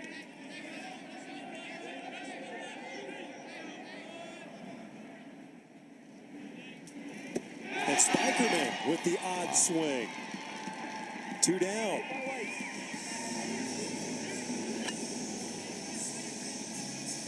This is a little old-fashioned in the way that he kind of held the curveball. This pitch right here didn't show a lot of it first time through the order, and now we're seeing much more of it. So as soon as the Oklahoma hitters have started to catch on to him, he's got another gear. 11 strikeouts so far. through 4 2/3.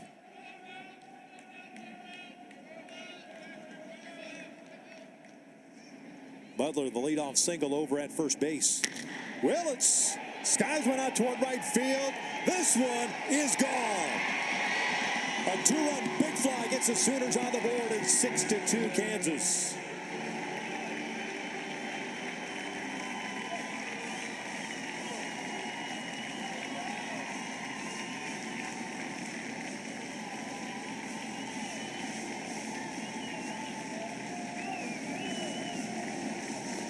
You know, it's interesting, Victor, when you saw Jackson Willits hitting second in this lineup, he's only hitting 267.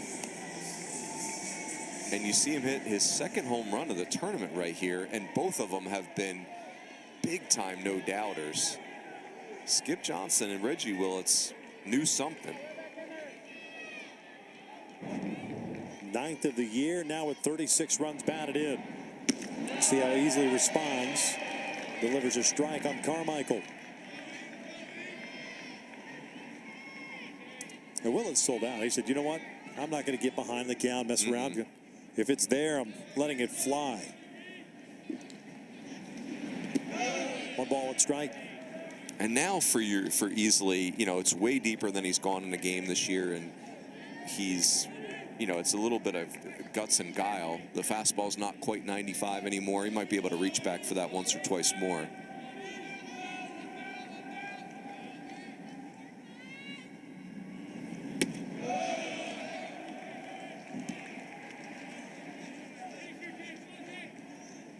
Two balls and a strike.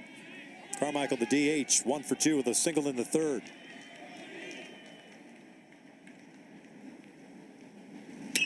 Ground ball toward the hole. That'll sink through for a base hit. Second hit of the game, and you wonder if getting close to the end for Easley at 88 pitches.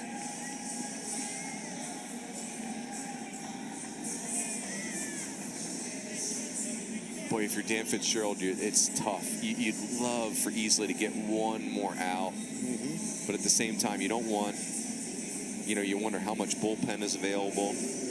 But you also don't want to let him, you know, you don't want a really awesome career developing outing to go bad. Fitzgerald's coming out, and that's going to be it for Jabriel Easley. Fantastic start for him. And you can see the teammates are pumped up. We'll get a nice round of applause by the Jayhawk faithful behind the dugout on the first base side as he departs.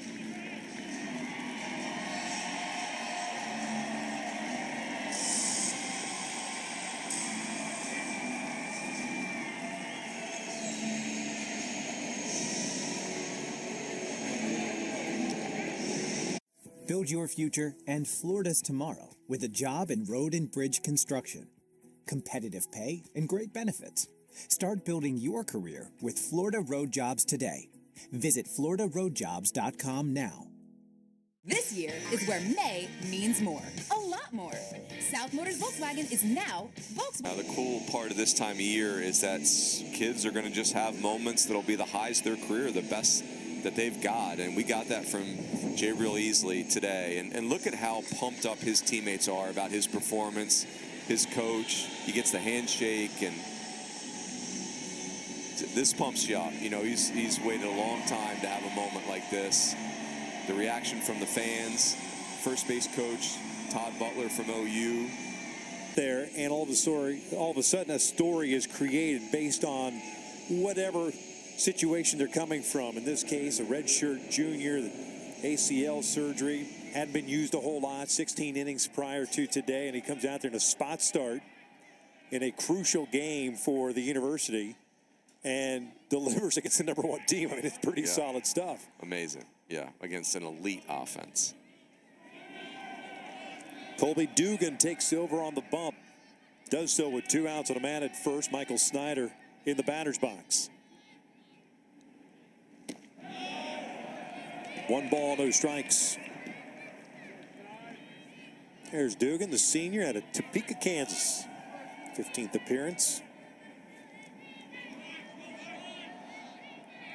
Big lead over at first for Carmichael.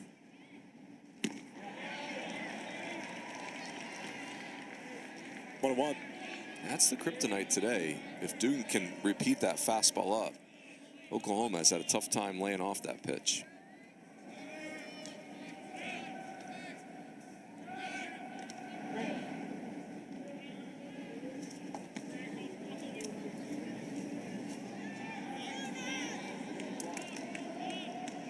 Six to 2, bottom of the 5th. Jackson Willits getting the Sooners on the board with a 2-run home run here in this inning. 1-2.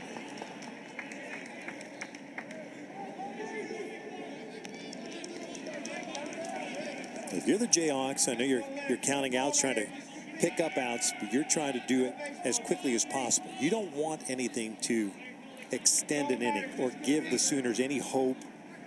You know, a hit here, a hit there, that's fine, but don't let anything blow up. 2, 3, 4 hits or base runners in a row, and all of a sudden you're asking for trouble.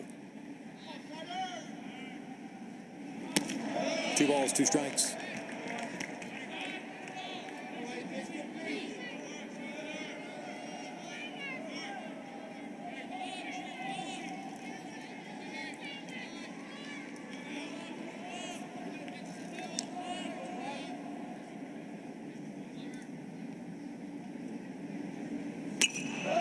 He was on that fastball.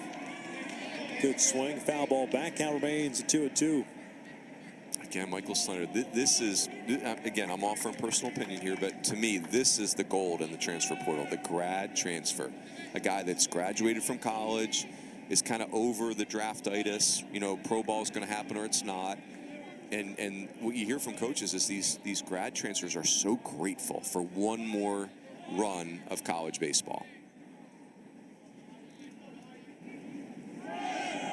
Runner on the move, and that ball is in the dirt. Picked the right pitch, and Carmichael picks up the stolen base.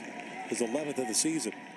Isn't that awesome? That's your 3-hole hitter who's a catcher stealing second base. Like, that's this chaos offense right there. If you're not interested in defending those 90 feet, they are happy to have it. 3 balls, 2 strikes with 2 outs. McKenzie on deck. Payoff pitch. They walked it. 2 on for Oklahoma. This is that kind of situation I was just talking about.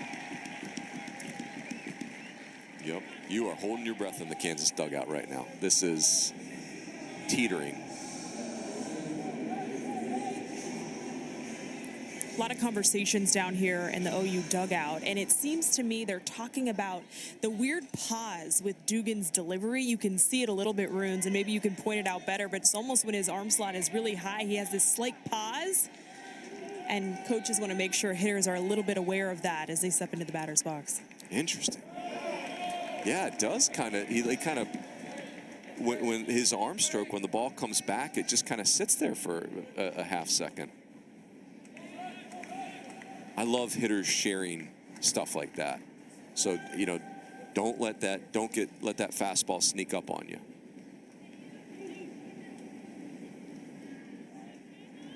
English going out to the mound to talk things over with Dugan.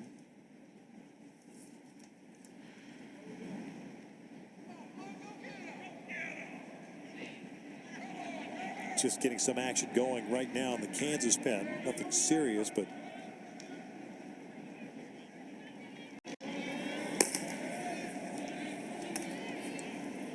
it almost looked like a visit from the catcher wondering if his pitcher was all right. Yeah, yeah. You feeling okay? Yeah, I mean, I get it. It's like, you know, it's a walk and then 1-0.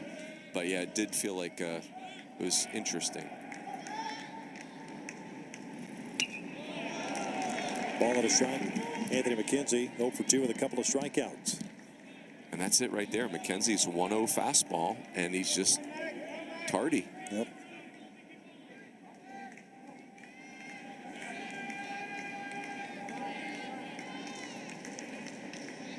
Carmichael at second, Snyder at first.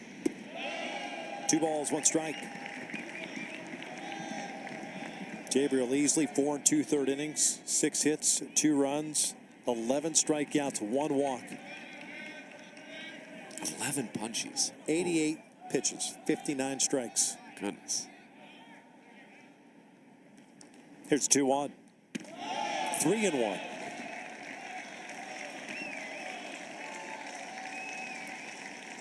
Stark contrast between Easley and Dugan. One full of confidence and moxie, coming out and challenging guys. Dugan doesn't, I don't get that feel. Yeah, he's not settled in yet. There's ball 4, they're loaded up.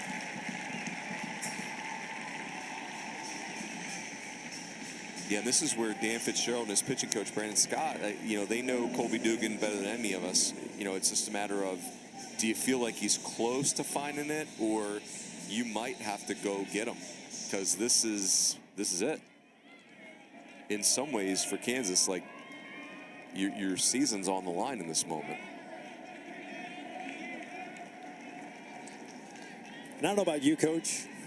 When I see a pitcher peeking into the dugout, bases loaded situation, 2 outs, I'm not feeling overly confident. Ooh, that's a big. That call could have gone either way, and that's big. That is a big strike for Colby Dugan. Jackson Nicholas 0 for 2 with a couple of strikeouts. No place to put them. They're loaded. 6-2 game. Jayhawks lead it. Now it's outside. 1-1. Beware here, Victor. Jackson Nicholas. He is a power source for Oklahoma. 9 Jacks on the year. Carmichael at third, Snyder at second, McKenzie at first. The 1-1 pitch.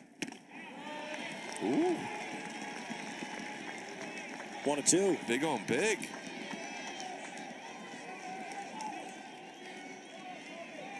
Yeah, if Dugan can repeat that fastball above the hands, that's the ticket right there. That's your ticket back to the dugout.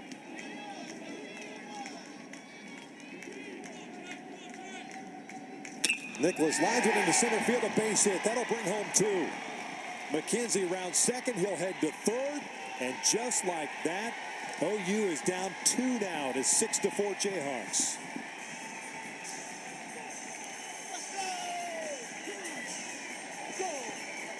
I gotta believe they were trying to go back to the fastball above the hands, and you could see it doesn't get up there. It's just shin high, it really thigh high and middle, and Jackson is not gonna miss that opportunity. Jackson Nicholas, that is. Picks up his 32nd and third. So the book on him is closed. Pettis, the 9th man to step to the plate, and that's going to be it for Dugan, with Fitzgerald on his way out. And now this is, like we said, you were playing with house money with Easley on the bump and going as long as possible. Now you're getting in a little trouble. A little bullpen that is as good as it's been, especially on the back end, starting to get a little thin. It's the left-hander, Gavin Brasowski, comes on in relief. We've got ourselves a pitching change here in the bottom of the 5th. This year is where May means more. A lot more. South Motors Volkswagen is now Volkswagen of South Miami and a proud member of the Morgan Automotive Group, the largest franchise dealer group in Florida. So you get more selection with more new models in stock. More savings, like no payments until end of summer. And leases from $99. Takes over on the bump. Junior from Kalamazoo, Michigan, making his 17th appearance. He's going to come on to face Kendall Pettis with runners at the corners for Oklahoma. Yeah, 3-pitch lefty, and you know, kind of 2 breaking balls, maybe more curveball for a strike, slider for a punch out.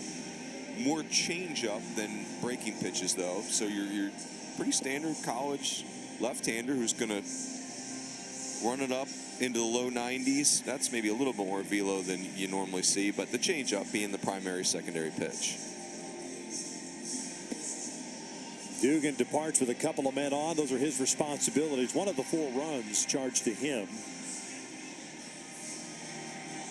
Jabriel Easley, fantastic outing for him through 4 2/3.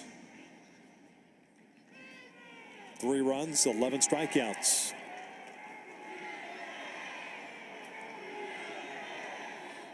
The nail biting has commenced for Kansas. Yes, as it should. Kendall Pettis, 1 for 2, a double in the second. 1 ball, no strikes.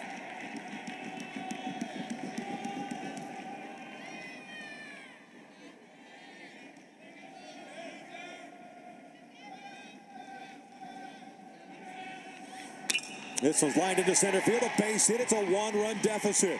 Turning second, trying to go to third base is Nicholas. A throw to third is in time. Why is Nicholas trying to go to third base?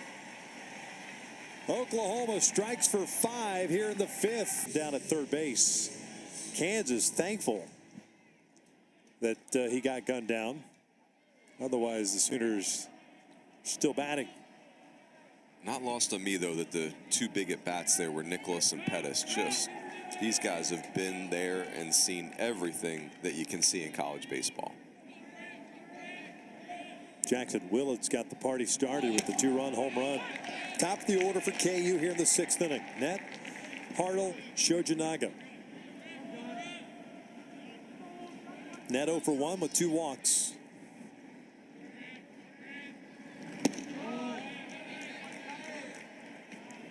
One ball, 1 strike.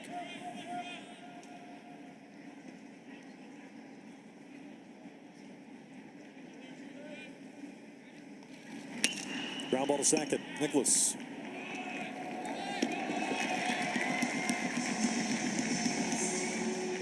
You know, it's the way that last half inning ended. Kansas was in real jeopardy of just losing it all together. And if you're Jackson Nicholas, you know, you run into an out here. It's not real close. I think this is just how OU is wired. And if you're going to play this aggressively, you're going to run into some outs. But that one is no. Net is a good defender. That's been happening all weekend. And, you know, Kansas was in real peril there. 2 balls and no strikes. Anytime you see a third base coach bent at the waist, hands on the knees, and doesn't move, it's not awesome. Pretty good indicator that you made the wrong decision. Yep.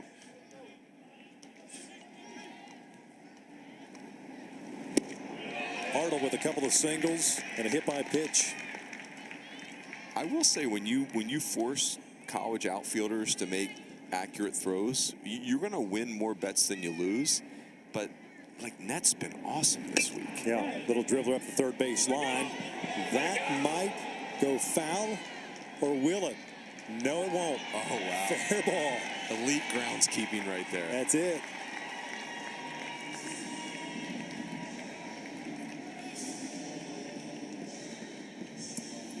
Exit velocity on that was 27. I had 27 miles an hour. What do you got? Nice.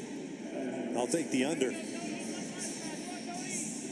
Perfectly placed. Hard to make a ball do this. Well, as you said, Victor, that's an absolute seed in the box score.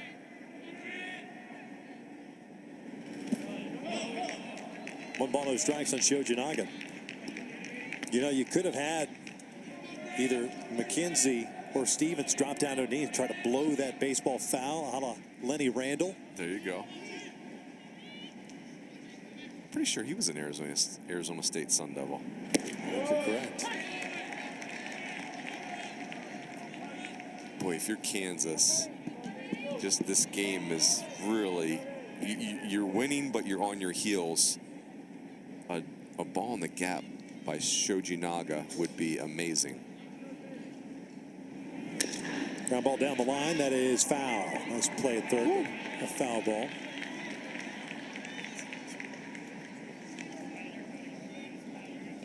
Big league play over there by McKenzie. Yeah. We appear to have shaken the 7 errors from yesterday. This is, I know it's foul, but goodness. That's like Trey Turner level style right there.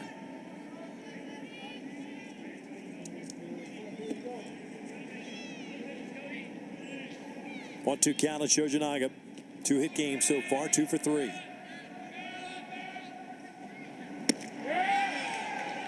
Two and two. That one missing in.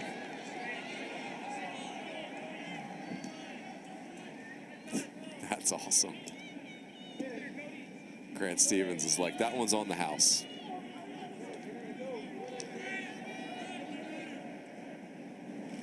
Ground ball on left side. That'll sneak through for a base hit. 3-hit game for Shojinaga. Kansas has 2 on with 1 out.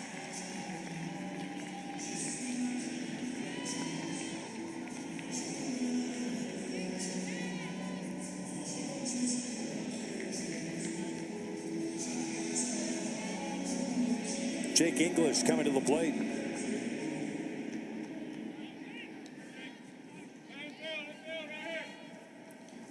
This is a big time outing right here. It was not going well. Kansas has been just on it all day offensively. And the big number for me, 0 walks. Just as minimized damage.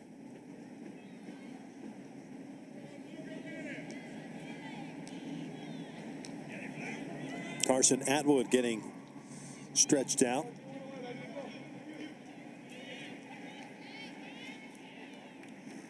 Up earlier.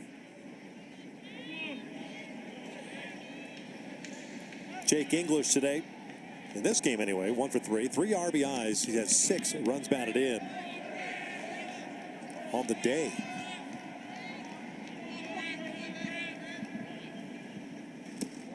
Looked like he went around. He did. Sure did.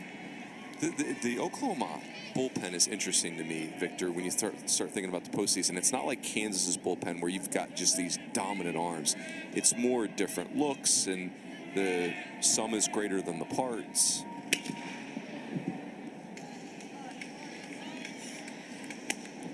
You know, ironically, I feel like Oklahoma's got more velocity on the front end than they do at the back of their bullpen. It's just, there's the one thing about their bullpen, though, that's important is they're very experienced. It's kids that have thrown a lot of college innings.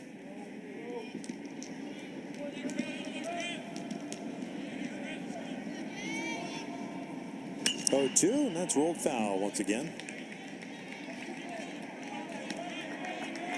If you can get guys that, with experience, know how to pitch, give you different looks where you can match up if needed, just as valuable as having 3 guys that blow in the upper 90s. I mean, Carson Atwood, who probably is coming in this game, this will be his 84th college appearance. That is a luxury. 1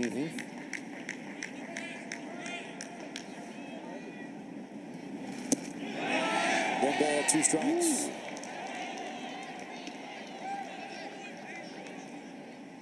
That pitch hasn't been a strike pretty much all game. And to me, as a catcher, if you're moving the glove that much, Yeah. 83 pitches, 55 have been strikes. Grant Stevens does a nice job. You know, obviously he's competitive, so he wants that call. And then he just kind of gets over it quick, takes a deep breath. He's always got some positive self-talk going on, and then he's on to the next pitch. I dig it. I'm in.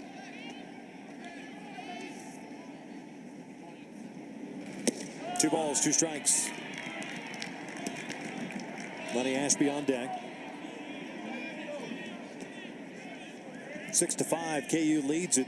Elimination game. Kansas needing to win out to try to earn a berth. The field of 64. 2-2. English strikes out. 2 down. But back outside.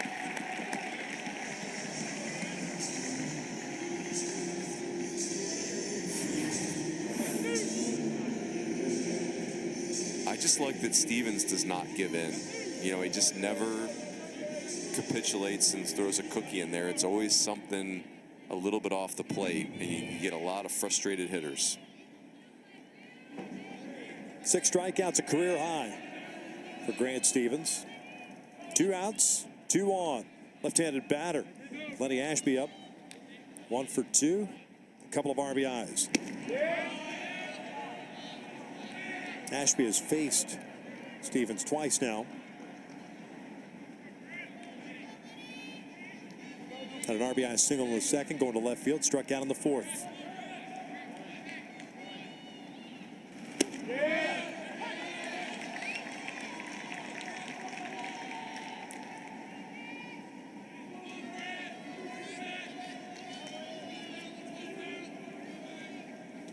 $11 hits for the Jayhawks, 8 for the Sooners.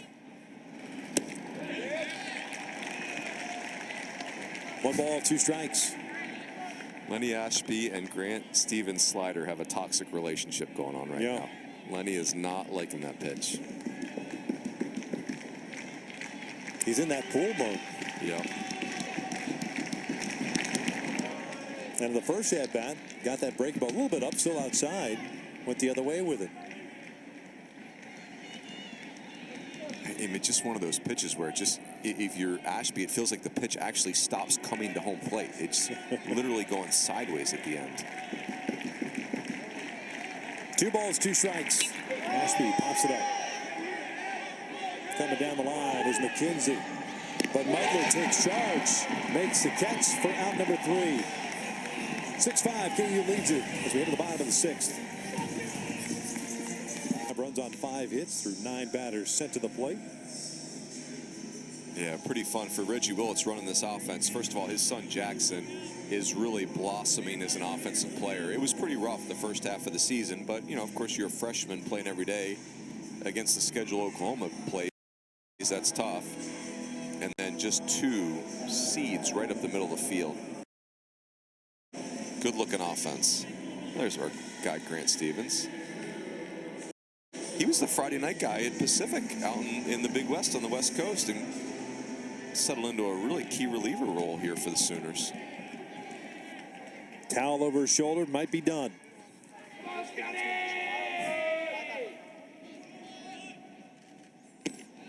Bottom third of the order. Pettis. Check that. Mudler leading things off. Marked my book incorrectly. He's the man that started things off in the 5th. So 8, 9, and 1. It's a big half inning right here. If you're Kansas, this is, I think you're about to get a dose of the real Oklahoma right now. Doesn't mean it's going to go poorly, but you're going to have to make pitches and play good defense to keep these guys down. Kind of have that feeling, don't you? Yep. They are officially back in the ball game. Out to center field. Net is there. 1 down. Well, I mean, 23-7 in the Big 12, that first bullet point. That is a enormous win total in a league as good as the Big 12. And so the question becomes, are they a top 8 national seed? You know, sure, you'd love their RPI to be top 8 to match up with that, but the strength of schedule is incredible. That's 6th out of seed. Pettis, walked, ripping one into center field. Big turn at first, he just slams on the break. Second hit for Jason. Now you got to deal with the speed of Wonk over there, representing the tying run. It's interesting, Victor, as old as the Oklahoma offense is, you're getting a glimpse of the future with Jackson Willits and Jason Wonk, and who knows, Eli Willits gets his GED as he was instructed by Skip Johnson. He could be here by August. Dropping hits. John Spikerman, 0 for 3 with 3 strikeouts. That ball gets away from English. Puts a tying run in scoring position.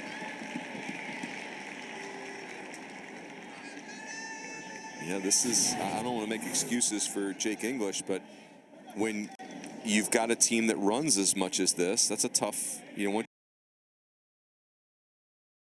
you don't get your glove around that ball, it's tough, but Oklahoma pressures you and gets you thinking.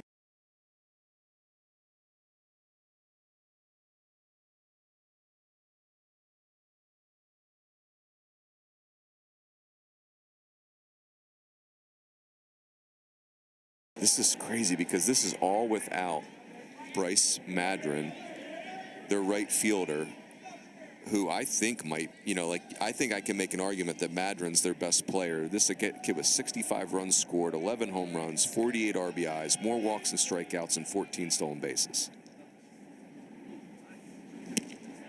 2 balls, 2 strikes.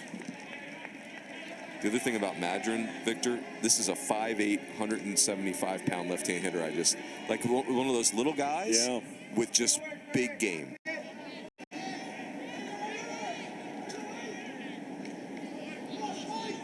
2-2.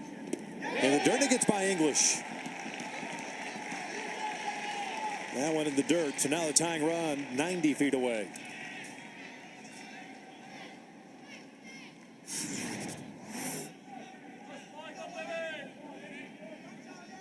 Yeah, Brosowski just spiked it.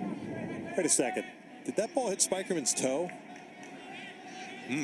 That looked like it redirected.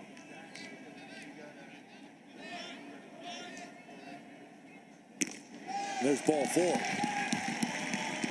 Just a little worried right now that the length of the day is starting to wear on Kansas. Yep.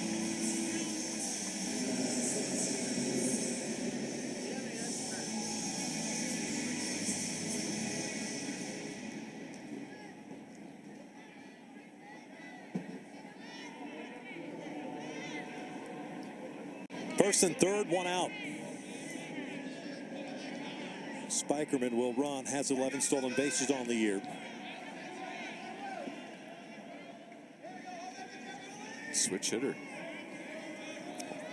Old school, baby. Don't see that many switch hitters anymore, except for when you're covering Oklahoma, who's got 4 of them. Yep.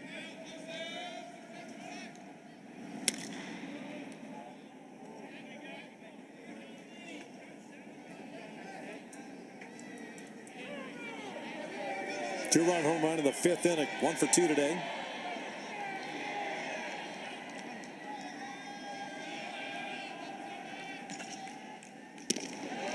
Go 2. Ooh. Got caught guessing there, huh? That's down central. Brosowski's got a good arm. That fastball is every bit of 92, 93. This was looped out to right field. A base hit. Walk will score. Headed to third is Spikerman. Willis trying to go to second with a double, and he's in there. We're tied at 6. 3 RBI game for Jackson Willits.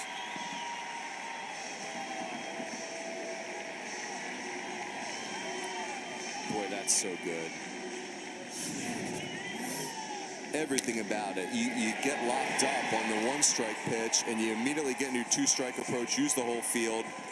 Not ever a shred of doubt that he was taking second base on that. That is winning baseball right there. Here comes Fitz. And the call of the bullpen has already been made. Yeah, you get that feeling.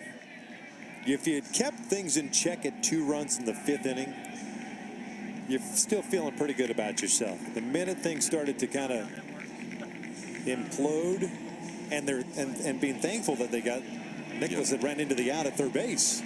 But now it's starting to, now you're worried. Yeah, they're Kansas looks a little gassed right now. Pitching change. We are in the 6th inning. Oklahoma's tied this thing up. Lay the foundation for your future while helping build Florida's tomorrow. Road and bridge construction. Dive into a role with. Question for you. What do you got? More important to the advancement of mankind, the quad box or the invention of fire? We love the quad box. So I think we have your answer. Yes, 1,000%. See, I knew we were going to like Taylor McGregor. Absolutely. Victor. Right answer. I went to Arkansas, so for a while that was the only sport that on the quad box, especially when the Hogs are playing. And we love it when Dave Van Horn is on the quad box. Coach Van Horn is the best. What's the outfield seating, Taylor, is called the hog pen. The hog pen. And there's hog pen. like I've never been out there, but it looks like the rules are there are no rules. Like you can bring in a cooler and Maybe. The rules are there are no rules. yeah. Exactly. It's best if nobody knows what's in the cooler. It's a guaranteed good time. Yes, it looks amazing. I try to describe Baum-Walker Stadium in Fayetteville for a big baseball weekend. It's like a baseball game broke out at the Daytona 500. That's what it looks like to me. And I mean that as a compliment, Taylor. A pop up on the first base side. Hartle into foul territory. makes the play. 2 down. All right, Tegan Kane. I see ya.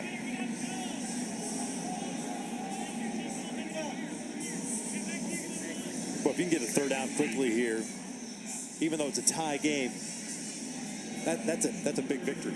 Yeah, I mean, it felt like any out was where they were at a premium.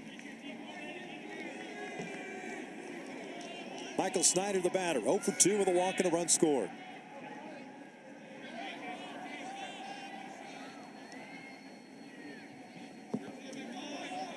Spikerman at third, Willits at second.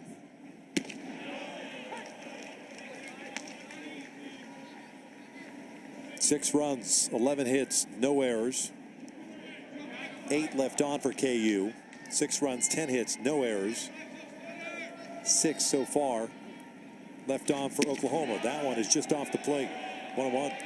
Man, I'm going to go deep on a boxing analogy here, Victor, but it's like the underdog fighter who's winning the fight, and then the champion is starting to make a run, and you're looking at the underdog like, if you can just survive this round, just don't end up on the canvas right now, you got a chance. Good fastball there. Tegan Kane going a little three-quarter action. How about 94 from the funky arm slot? Low slot joker, if you will. He pitched the first game against TCU. 1-2. Swing and a miss. A little bit of a moral victory for Kansas, although they give up the lead. 6-6. We're headed to the 7th. It's like a perfect party mix right there. You've got the 1 seed, 2 seed, 7 seed, 8 seed, and 10 seed. Like, no offense to the middle seeds, but, you know, they're kind of... They're gone. It's kind of meh. Mid, as the kids say. Yeah, nowadays. they're mid. Give me the low seeds and the high seeds. Look at you, Victor. Jeez. I've got an 18-year-old. Is that you having Riz? Is that what just happened there? Oh, no, I have 0 Riz. No cap. Okay. Somebody's going to get hurt. Cranford, Wisdom, Diggins. Against the left-hander Grant Stevens, who's been a stud for Oklahoma. Ball on a strike.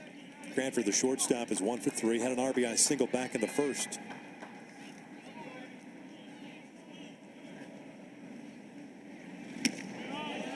Two and 1. Buckle up, kids. We're in the back third of this game, and it's been a fun one so far. Kansas needs to win. That is line to left field, a base hit. Pettis over to cut it off. Cranford will turn, and he'll slam on the brakes. Great job by Pettis in left field. You're not kidding. It's a great piece of hitting by Collier Cranford, but this is another part of where the athleticism and speed of the Oklahoma outfield comes into play. Cranford doing his homework, gets that slider, knows that you're going to get that more than any other pitch from Stevens. Look at this. This is well done. Backhand even.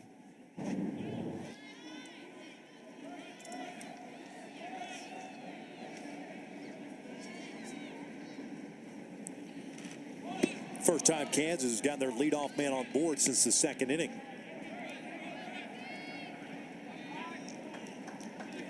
Stevens at 96 pitches, a season high for him. 61 strikes. Throw over to first.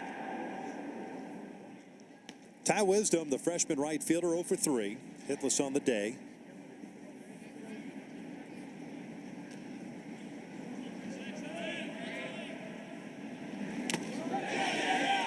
That's over the head, hit the home plate umpire, John Bramers. That ball ricochets off. Time is called down.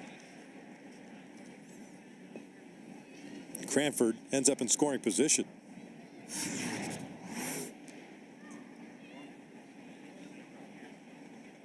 Oh, goodness, Mother just whiffed. Yeah. Ay, caramba.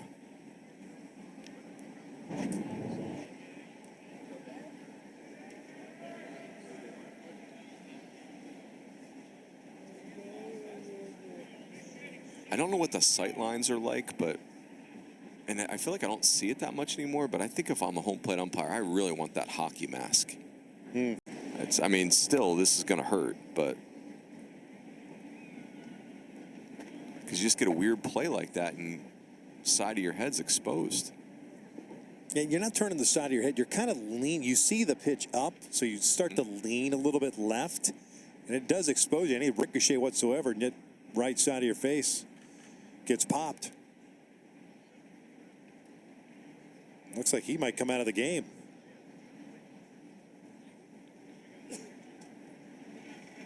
Yeah, we're going to have an umpire change. Looks like the third base umpire, Chris Griffith, went hustling down into the tunnel to put the gear on. That's a smart choice. I really respect that out of John Brower. There's, a lot of these guys are going to have postseason games in the next couple weeks too. So even regardless of that, no need to take chances with a ball like that.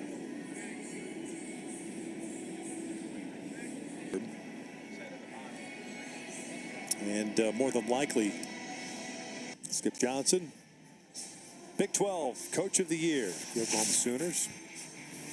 Take a look at the resume for them. 23-7 in the Big 12. It's a big number. 36-18 overall. Regular season champion. Good numbers overall. More than likely, we'll be hosting a regional next week, a top 8 seed. And we'll see how this goes for them.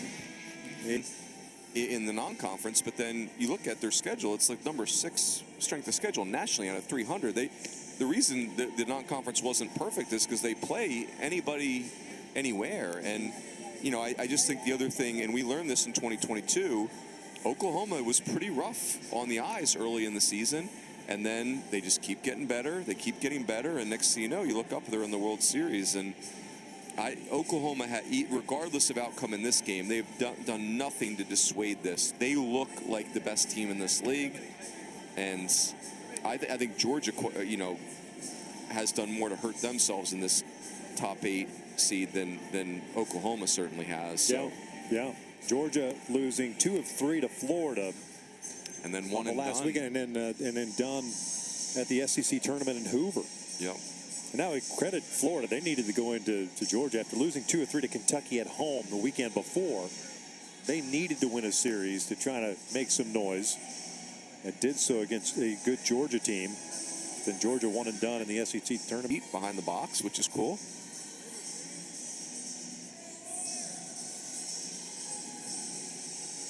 Does he get 8 pitches to warm up? Does he make Stevens throw 8 pitches so he can get locked in? I saw our partner Clay Matvick hanging out in the umpire suite. I think Clay, like in his next life, will be an elite umpire. Yeah. I can see him being an arbiter. What? He's hanging down there, what? Free grub? I don't know. That's a good point. Right? Buffets out? Yeah, they have. All you can eat shrimp? Yeah, good snack mix.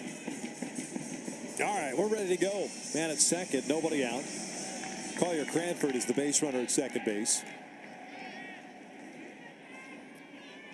Ty Wisdom is the batter, and he's got himself a 2-ball, no-strike count.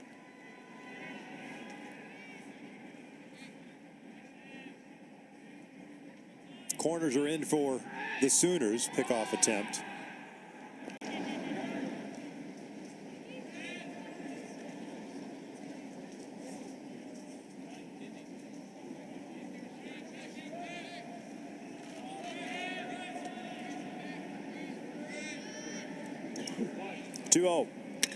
Ground ball up the middle, backhanded by Nicholas. Nice play by the second baseman, one away. But that advances Cranford over to third base. One down. This does the job for Wisdom, but man, I could watch Jackson Nicholas play infield all day. Look at him set and just drive this ball downhill. I mean, that ball explodes through Michael Snyder. You just don't see second baseman with that kind of arm strength. Goodness. Skip Johnson has come out. He's made the move. 98 pitches for Stevens, and what an effort by him this afternoon in relief. He entered the game in the second? Yeah. Wow. Yeah. The second inning is when he came in with nobody out and got the job done. Pitching change here for the Sooners. We are in the 7th inning of a 6-6 game.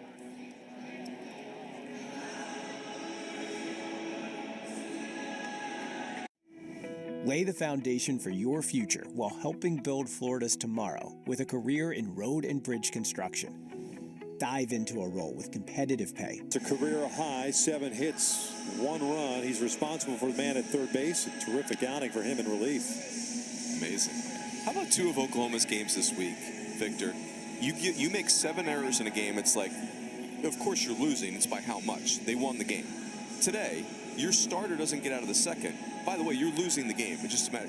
No, Grant Stevens is like, au contraire. We're actually going to win this game, or have a chance to. Yep.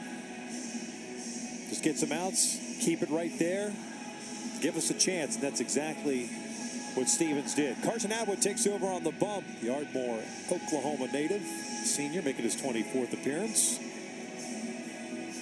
31 total innings, a 3.48 ERA.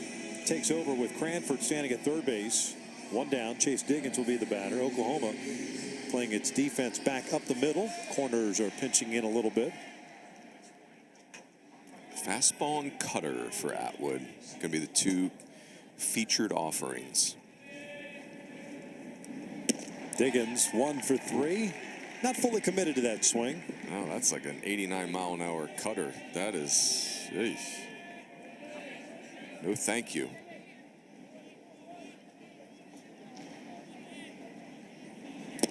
Yes, he did. 0-2. Okay. That's why Atwood's got 84 career appearances. Just come in and throw that nastiness at the hitters.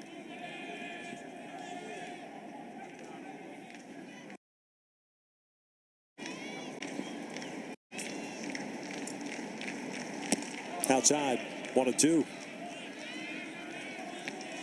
If you're Chase Diggins, you are just hanging on with everything you got right now. The cutter is filthy and just hoping for a mistake. Foul back. Ooh, and there it was. Up in the zone.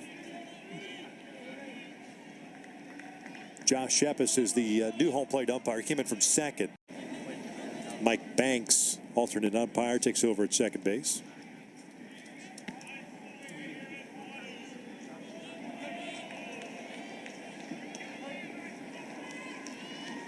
Ball to 2 strikes. I don't have a scouting report on the new umpire. No. Victor will have to learn on the go.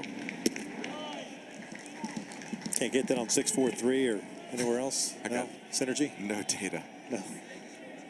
What are we doing? We trying? Somebody get on that umpire database. 2-2 now. Diggins strikes out. Wow. 2 outs.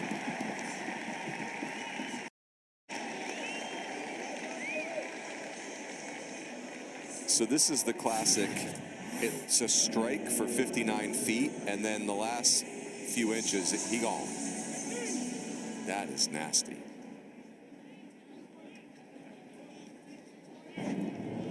Wow. 2 outs. Cranford still at third base, and here's Mike Kozuski. 1 for 3. Single. A couple of strikeouts looking.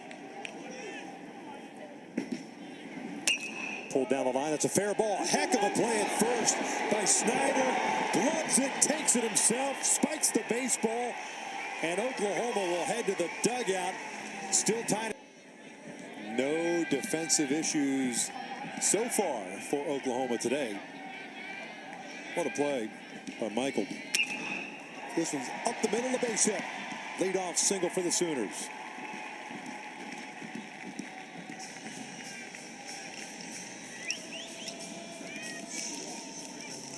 First hit of the afternoon for Anthony McKenzie. Yeah, it is really turned. Got Michael Snyder. Is that Spider-Man? Right Yeah, yeah. Best home run celebration we have in college baseball right now, Victor, is Kentucky. When they come to home plate, there's no bro hug or helmet tap. 3 hitters line up like the Spider-Man looking at himself. Oh, it's Love it. glorious. It's unique. Yes. It is understated. Clever. We have officially entered the part of the proceedings where Kansas is going to have to play awesome to beat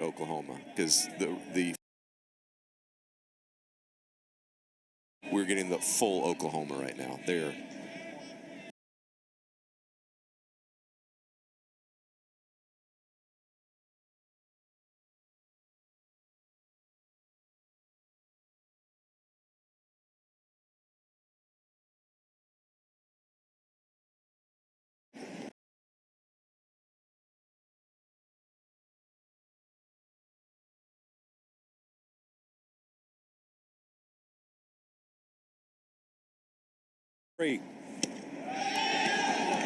Now it gets away, and English having some trouble behind the dish. And that's, you know, I know Jake English is a senior and an uber veteran, but he's caught a lot of baseball in the last 24 hours.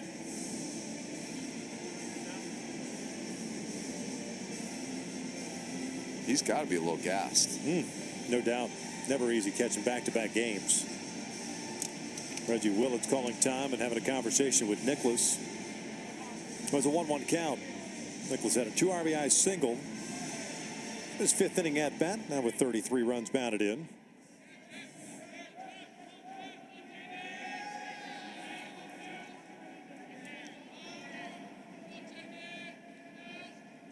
Go ahead, run in scoring position. Nicholas showing bunt, takes outside. See, with Nicholas being a veteran, I wonder if Reggie Willits is talking to Jackson Nicholas and saying, hey, you know what we got to do here? We got to get a ball to the right side of the field, get that runner over. How do you want to do it? Do you want to bunt? Do you want to get on the plate and pull something? Corner infielders coming in. That pitch upstairs, 3-1.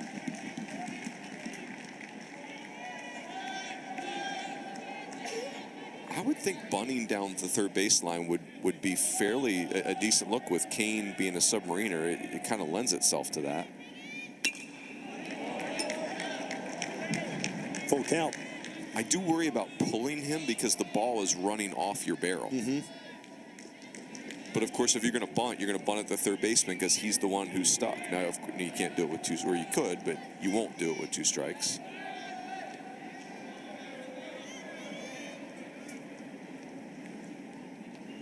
Payoff pitch. Nicholas fouls it off. Able to get the arms extended on that one.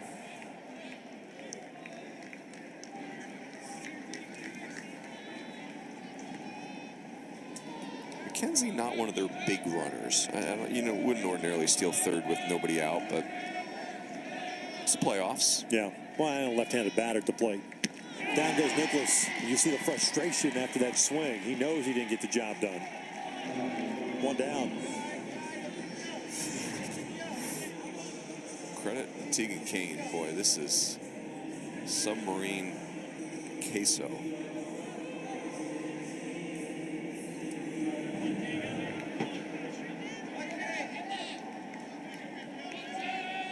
Pettis a multi-hit game. 2 for 3, a double and a single. He's really up on the plate. Boy, like oddly up on the plate, right? Yeah. If the line was still there, he'd actually be out of the batter's box.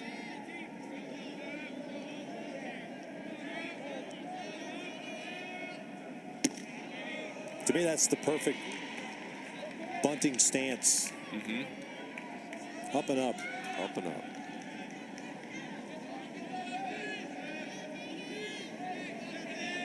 Oh, now he's off the plate. Yeah. Interesting. It almost works. That ball, little sink piece running in on the hands, inside out that pitch. It's 1-2. Boy, that was interesting. I don't think he was bunting with 1 out, was he? He didn't know. He didn't show it. He took the, it was a breaking ball outside. Unless that's what he went up there looking for, you know. It's trickery. Every pitch, different place in the box. Just messing with Tegan Kane's head.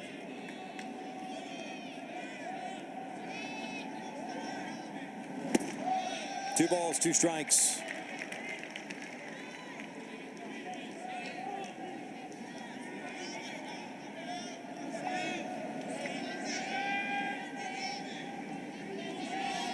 McKenzie, a leadoff single, moved to second on a wild pitch. And there's another wild pitch.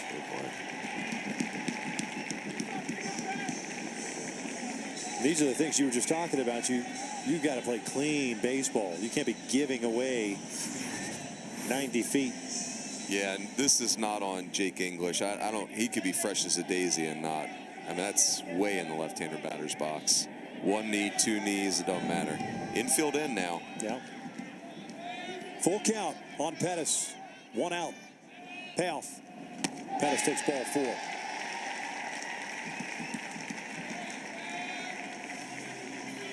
Okay, for me, Victor, OU is stealing first pitch here, especially now you can't do the fake to third, go to first moves. There's no way that Kansas can afford to throw through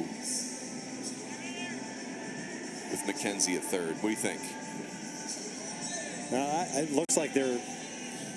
What do you think? A pump? I think it's going to be a pump fake for sure. Because, you know, again, if you're Oklahoma, you want to stay out of a double play. So you want.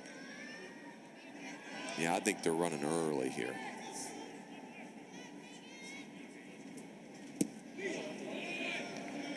And honestly, just looking at English, yeah, he looks gassed. Toast. I wouldn't bank on him throwing anybody out right now. I mean, I guess you have to be a little concerned with pitch out, but still, like, make Kansas execute a rundown. Ball at a strike. Ooh. Butler 1 for 3, a single with a run scored in the 5th. Yeah, Mudler's the catcher. No offense, catchers, but you are double plays waiting for a place to happen. This one's fouled off. Wow, that's interesting. You know, some Mariners usually aren't that fast to the plate. I mean, Kane's pretty quick, but.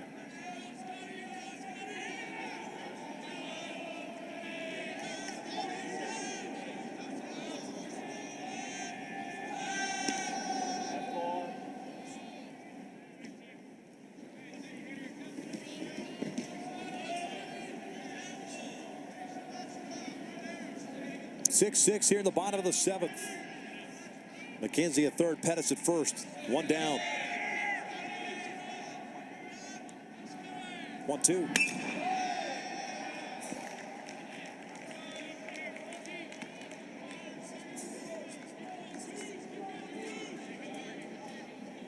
I could kind of playing into Butler's hands, pitching him middle away. Mm-hmm. I think Pettis is trying to run, but can't get a jump. Butler loops one foul. This one headed out of play. Am I showing my PTSD again, Victor? Like, just I am so petrified of a double play momentum changer here. Yeah. I'm surprised that Pettis has not taken off already. 10 stolen bases on the year.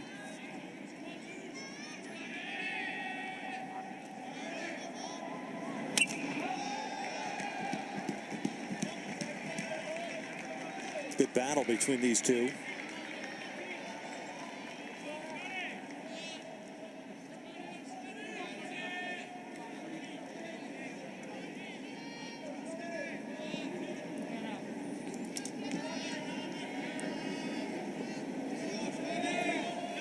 Jason Walk, the outfielder, on deck. Oh, good pitch. Swinging a miss. Down goes Mudler. 2 down.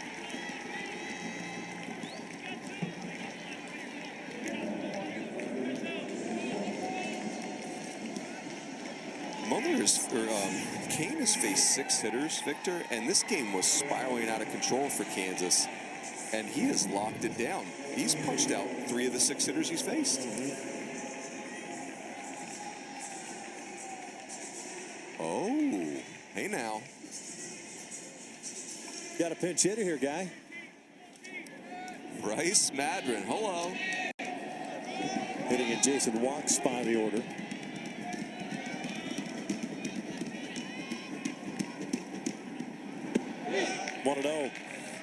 So what we were told is Madron could have played if there were different circumstances this week. He tweaked his quad in the Cincinnati series to finish the regular season.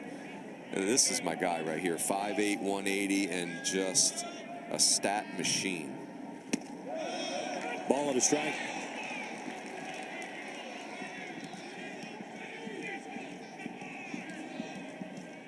Sooner faithful not happy with that pitch. Or that call, I should say. McKenzie at third base. Pettis still at first. Swinging a miss. Soft speed pitch. Kane's got real stuff from down there, man. That low to mid-90s fastball that's running away from left-handers and then backs up that changeup. 1-2. Down goes Madron. Jayhawks get out of it.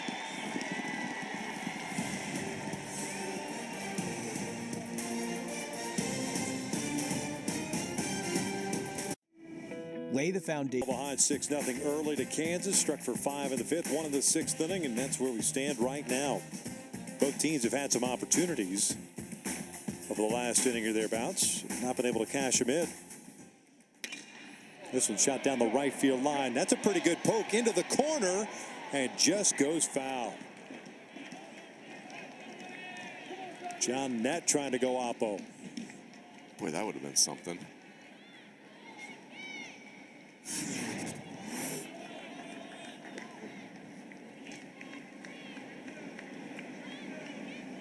We're not making great plays in the stands to the right side. No, half-hearted effort. Do we not realize what's at stake in the stands right now? They don't. That's the problem. They're not listening in. Semifinals. We're ready to make plays.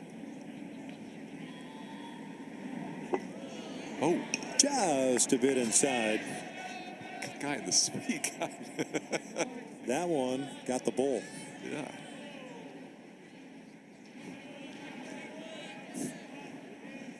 Okay.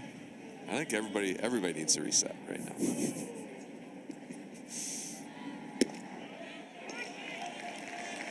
One and two. My man in the suite back there is leaving.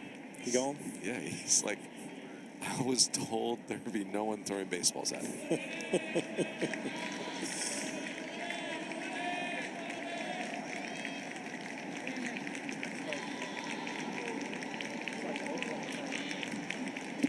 Lays off the breaking ball. 2 balls, 2 strikes. Net's been on board twice, a couple of walks, 0 for 2 overall.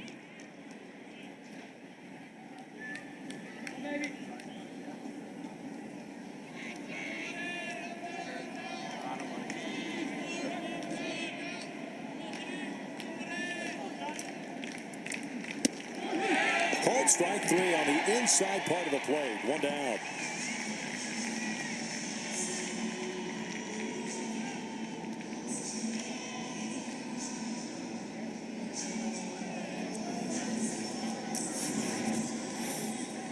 I mean, this is advanced level pitching. So this is 4-seamer in after everything has been cutter away, cutter away, cutter away. So if Atwood's able to locate that pitch, game over. Like it's not doable.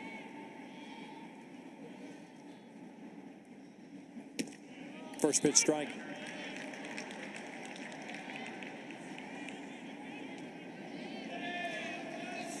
Oklahoma with a new right fielder, Rocco Garza-Gongora, taking over. Bryce Madrid pinch hitting for Jason Walk in the 7th. Ben Hartle, the first baseman. 3 for 3 today. 3 singles and a hit by pitch. Scored twice. 1 and 2.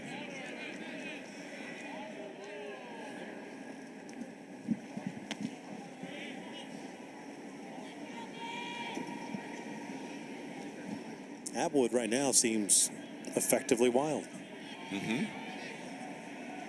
This is not a great matchup for Hartle with that cutter, but he's so strong. It just one good swing changes the game. That's pretty close to being a strike. Umpires can't get fooled sometimes as well. It happens.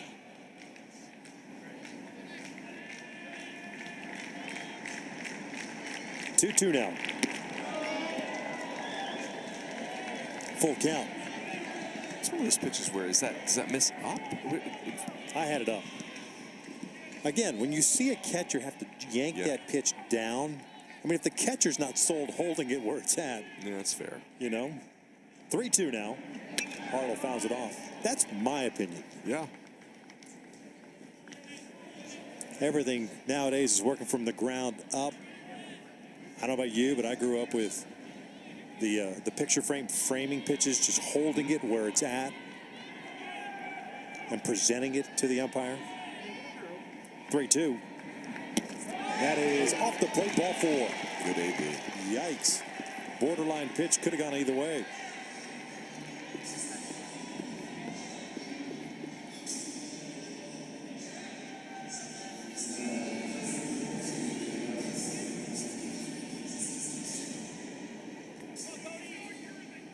Oh boy.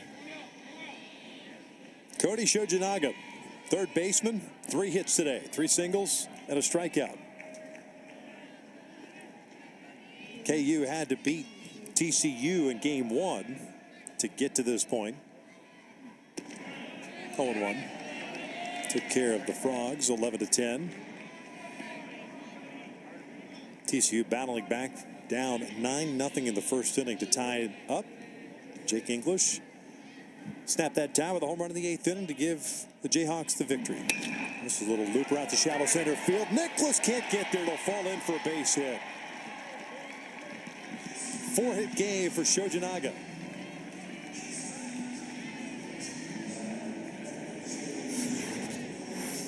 Four knocks.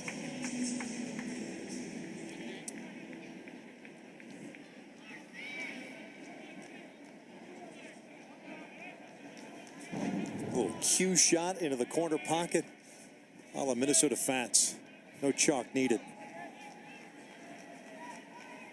Speaking of Jake English, Taylor, what you got? A dangerous hitter in Jake English coming up, and he's had a phenomenal year. 590 slug on the season, and when you look at his numbers from a year ago, he was 444 slug, so almost 150 points better this season. But when I was talking to Fitzgerald about the improvements he made, they said, yes, there were some mechanical adjustments, but they felt like last year he was a little bit unlucky. You looked at the expected numbers, how hard he was hitting the ball, and the expected numbers were much higher than the actual numbers. And so that's always a good sign that things will turn around. And this season, it's been more in line with the expected. So he's a powerful hitter, and he's been rewarded this year. Thanks a lot, Taylor. 1 ball, 1 strike on English. The unique thing about English's approach, too, on the heels of what Taylor just told us, is the fact that he is a guy that, as you look at his approach with the front side leaking, that is, you would think he would destroy middle in, but he has pretty decent coverage. I mean, he almost cheats to the inside part, just watching the body, the way it opens up a little bit. 1-2. You know, he played a lot, too, last year. They had another catcher, Cole Elvis, who was awesome. Transfer from Cal. And, you know, again, Jake English, his production this year, critical, especially early in the year. 1-2. English loops it foul. And that's the pitch I think he is very susceptible to. Let's go back to the 8th inning of the first game today against TCU in a 10-10 tie. This is what English did to snap that tie. Yeah, that's some real strength right here. It is not easy to run a ball out of this ballpark in a game that Kansas, you know, you're dragging some demons around with you when you cough up a 9-0 lead. So that was huge. Count remains at a ball and 2 strikes. That was the 14th home run of the season for the senior catcher. What an effort he's given today. You know, Yeah. just you're behind the plate, so you're kind of this unsung person at times. But, man, this is full day's work and then some. Regardless of the outcome, he'll sleep well tonight. Yes. Hartle at second, Shojinaga at first. They pick over at second base.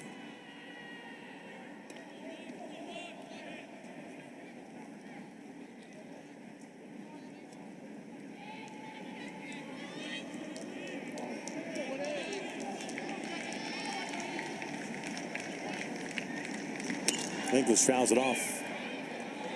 Good little battle here. Has Atwood tried that 4-seamer in yet to English? That might be the. I mean, it's a tough pitch to locate, but if he dots it, it's a backwards K, you would think.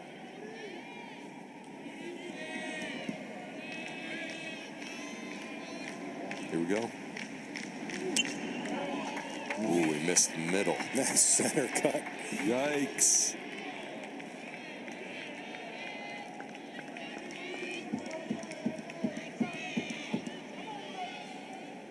Can't win if you're Jake English, right? Like you're tired, so your bat's lagging a little bit, but you can't cheat because the guy's got a cutter. So you just got to battle. Outfield shading him the opposite way.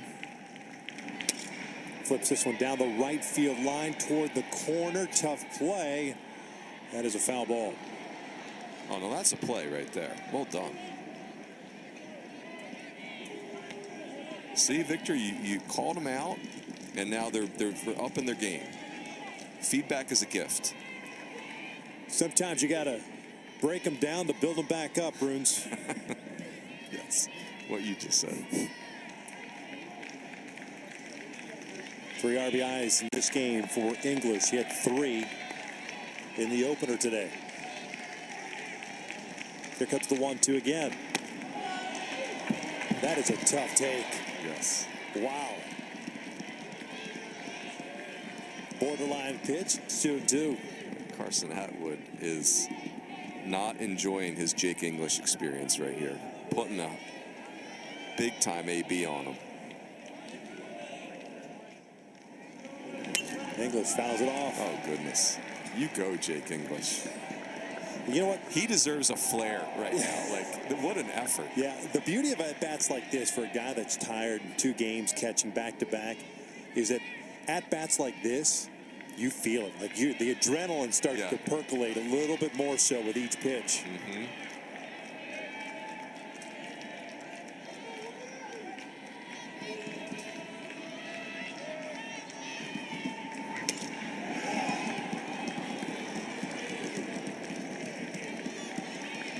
Amazing.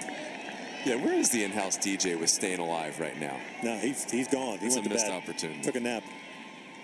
He better not take a nap. He's got a lot of day left.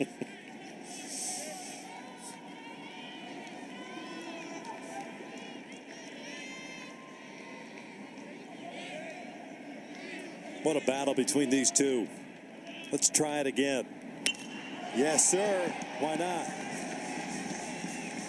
There it is. You woke him up. Let's go. Come on now. Hey, home babe. I don't think we should broadcast. I want to do batter chatter right now. Hey, kid, home babe.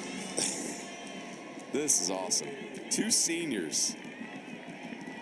Let's go. This will be the 13th pitch of this plate appearance.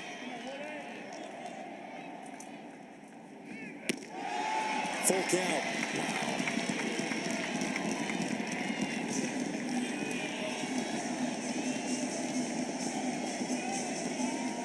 Lenny Ashby on deck.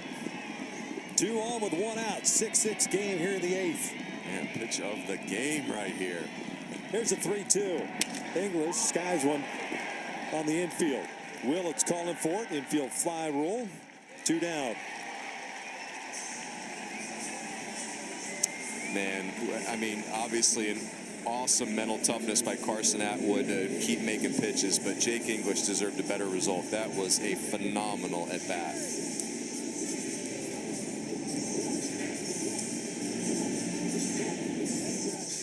And that's going to be it, it looks like. I think that's the right move for Skip. Because just as exhausted as English is, there's no doubt Atwood is gassed.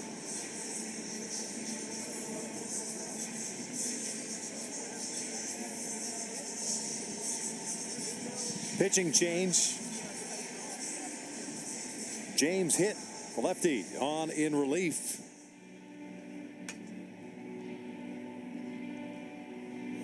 He's going to take on the lefty Lenny Ashby. A little situational pitching for the Oklahoma Sooners. Atwood, after a 15-pitch battle that he wins against Jake English, will depart. Does so with a couple of men on. 2 outs here in the 8th.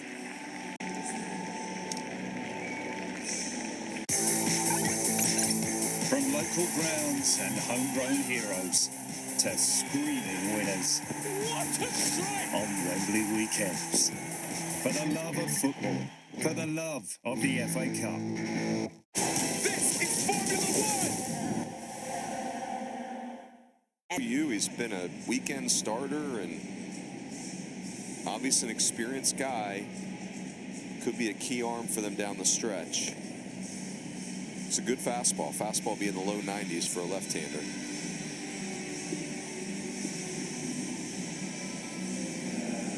Lenny Ashby, the DH, 1 for 3. There's Atwood.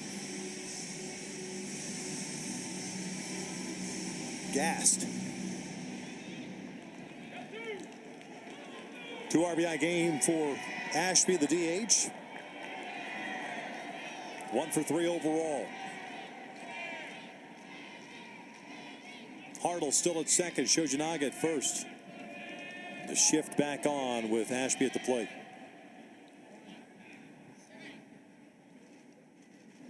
Watch out, that hit him. Ooh. On the helmet. They're loaded up.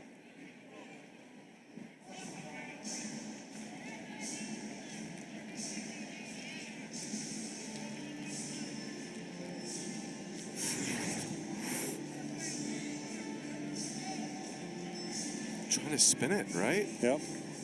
The back of the helmet.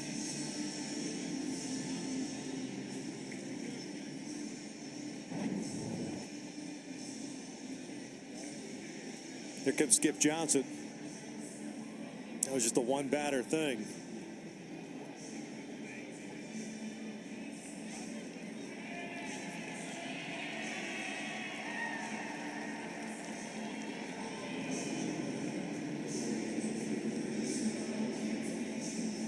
Call to the bullpen has been made and hit. Wasn't much of one for the Sooners in this inning.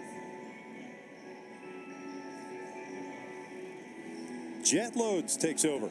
Pitching change, 6-6. We are in the 8th inning.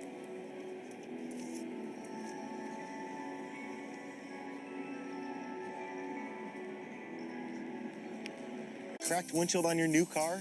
Bring it to Safelight. My customer was enjoying her new car when her windshield cracked. My car. She didn't take it to the dealer. She's scheduled with Safelight. We have the latest technology for the new Kansas. This is why we keep saying that Kansas needs to win out, Coach. Yeah, I mean, RPI of 69 last year, 47 was the highest RPI that got in the field. I do love that bottom graph or data point, 51st in the KPI is much more in line. And, you know, for Kansas, they were 15-15. They held their own in the Big 12, and they've had a great showing this week. So, again, the eye test matters too. And if you're the committee watching Kansas, you're like, heck yeah, that looks like a tournament team. And with this bullpen and older group, just worried that they're going to run out of room if they don't win this tournament. Jet Lotus takes over on the bump for the Sooners. He'll do so with 2 on and the bases loaded. UConn, Oklahoma senior. He'll be facing Collier Cranford once play resumes. 22 in the 3rd innings, 23 strikeouts, 13 walks with a 6.45 ERA. No place to put Cranford. Hartle at 3rd, Shojinaga at 2nd, Ashby over at 1st.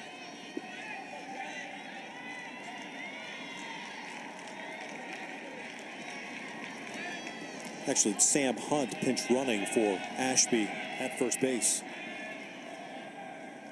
First one on the way, and that is a strike. Good fastball. OU's bullpen, there's not really stars down there. It's just strength in numbers. Bunch of good experienced arms.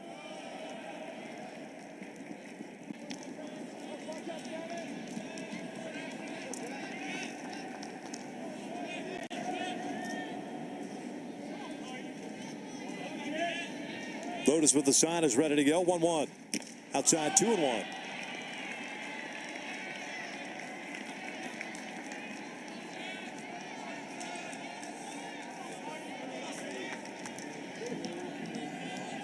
Defense on the infield straight up. Cranford at the dish. 2-on. Outside 3-1.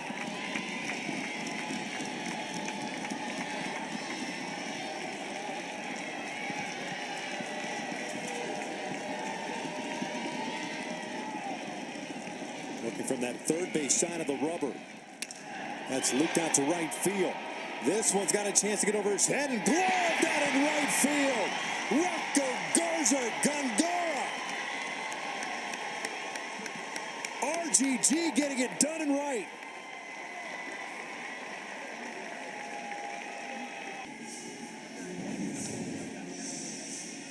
The old tip of the cap. RGG explaining to it, it's going to be like a fishtail. Yeah, it's like, he's like, I went the wrong way, then I went the wrong way again, then I tracked it down and caught it. I had it the entire way. I just wanted to deke everybody. That's right. Heck of a play. New pitcher on for Kansas as we start the bottom of the 8th inning. It's Cooper Moore. He's going to face the top of the lineup for the Sooners. A freshman, we saw him in Game 1 today against TCU. Big arm, a lot of movement on his pitches.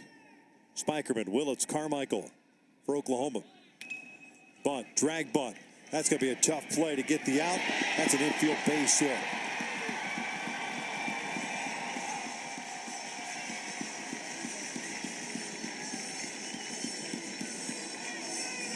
I mean, John Spikerman is flying down the line. Love this. Cooper Moore is a great athlete. For him even to be in the mix there. Goodness gracious. This is like watching track team practice. Love the old push bunt up the first base line. Come on. That replay looked like he clearly beat it. Kansas is going to check this on the replay. I think you can file this away under you can't take the challenges with you. Yeah.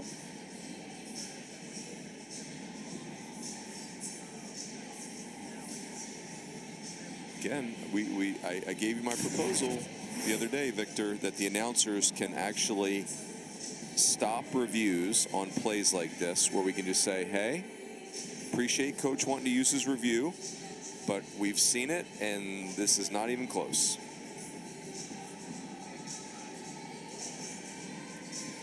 I wish umpires would just look up to us. That's what I'm saying. Lead off infield base hit for Spikerman via the bunt. Jackson Willits coming to the plate now. What are you thinking here, Victor? Do you like some team offense here? Spikerman stealing. Willits has got 2 home runs, both left-handed. I like keeping the pressure on. Yeah, Shojanaga's in at third base, but I like the way that Willits is swung the bat. Maybe a little run and hit. Yeah, I like that.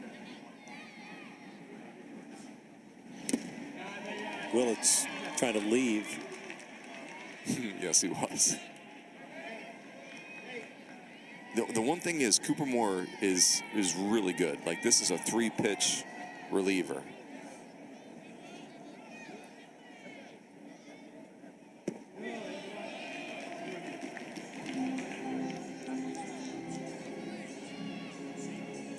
Ball and a strike on the Sooner shortstop. Cooper Moore's also got a good move to first. He's a very quick athlete. Spikerman's going to need to be careful.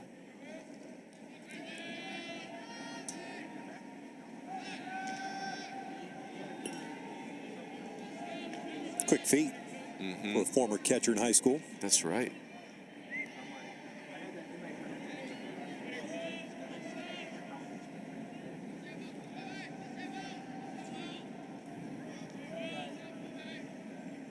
Willits pulls one to the right side. Grounded bobbled at first base by Hartle is only plays to first. Go ahead run down scoring position. It's Spikerman.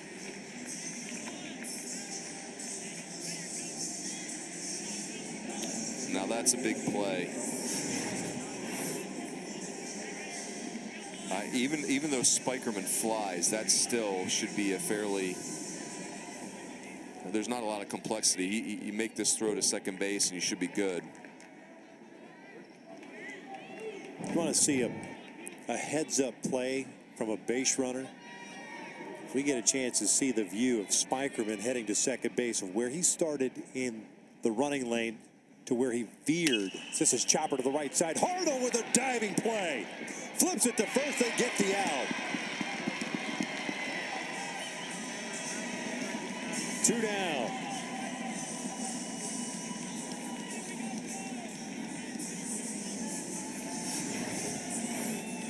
How about this?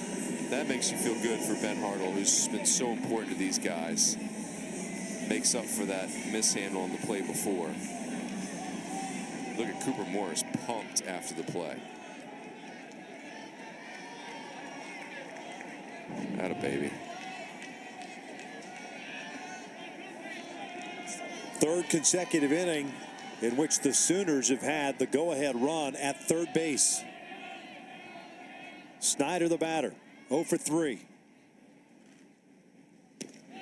No balls and a strike. That 96. He just found 96. Cooper Moore. Goodness. Jake English gonna have to muster up everything he's got. Got to keep everything in front.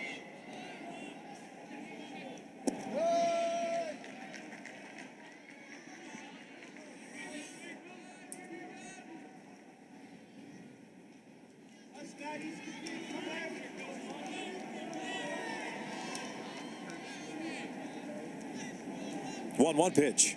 Off the plate, 2 balls and 1 strike.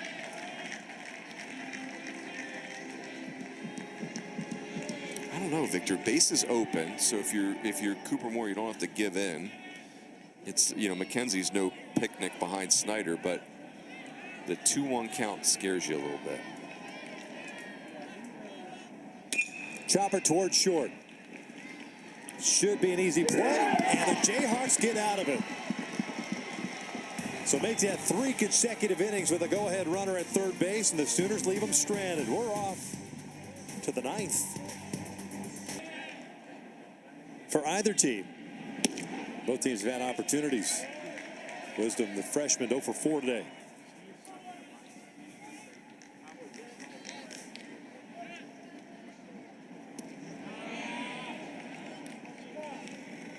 Would you say, Victor, that Ty Wisdom would be smart to get on base? It'd be very wise of him. In fact. Shoots this one foul down the left field line and out of play, 1-2. The concern for Kansas is that Oklahoma can do this bullpen thing all day long. Yeah. They've got 14 relievers with double-figure appearances. Tons of depth down there. Lambert and Witherspoon getting ready. 2 balls, 2 strikes on Wisdom. Cooper Moore is going to be the guy in the bottom of the 9th, regardless. Wisdom pulls it foul. And this is one of those things where if you're Kansas, you only have to beat Oklahoma in this game. You know, like there's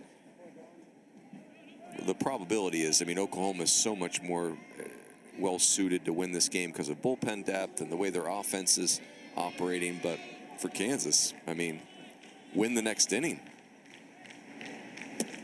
Full count.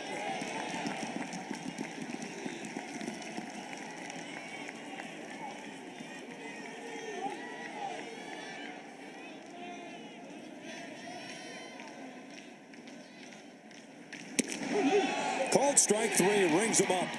1 down.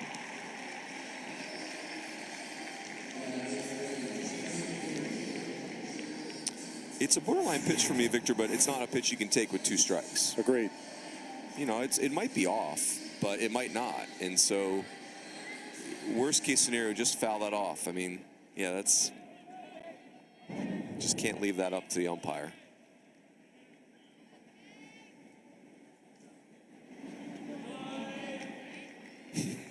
You've had a few of those. Is the mascot here? Because he or she needs to. There's a possibility. Be careful down there. You know, they say it's good to change the eye level. Yeah. For the people in the suites, too. Mm-hmm. Diggins 1 for 4.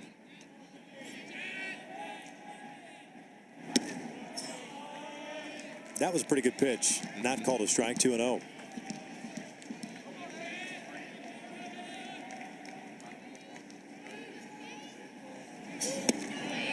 Caught the inside part of the plate.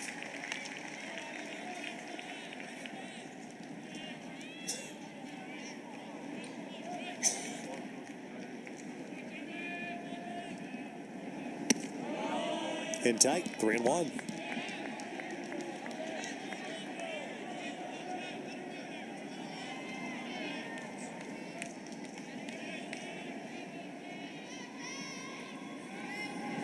Diggins takes ball 4. Man on with 1 out here in the 9th.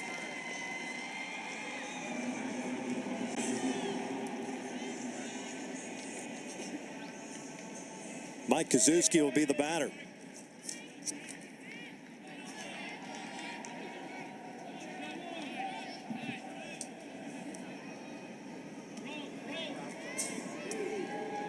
Kozuski 1 for 4, singled and scored back in the 2nd inning.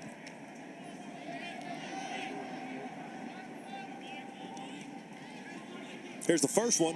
Shows bunt, pulls it back. And to be fair, McKenzie was playing just in front of the bag at third base.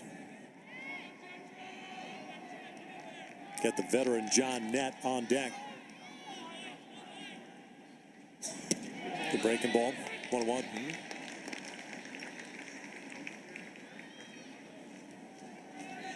Funny how when you get a little erratic with that fastball, the breaking ball kind of changes things up, resets you. Yeah. For the most part. 2-1.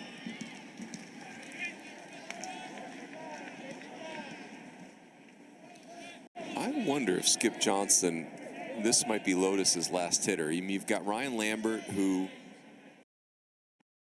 statistically is one of your very best relievers, ready to rock.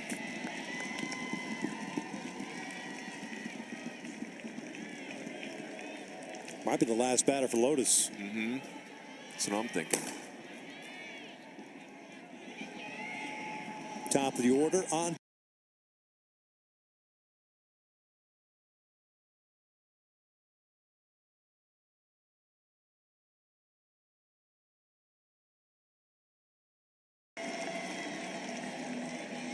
Back-to-back free passes.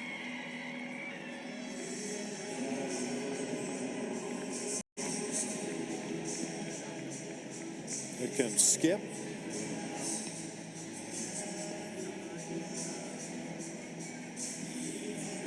And what I like about Skip, that call of the bullpen's happening the minute he steps out. That's a veteran move. Yeah.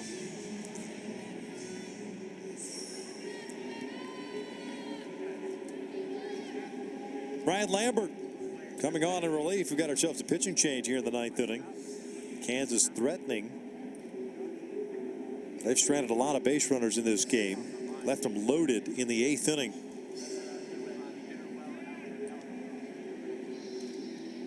Trying to figure things out with Lambert coming up. Pitching change once again in the 9th with 1 out and 2 on.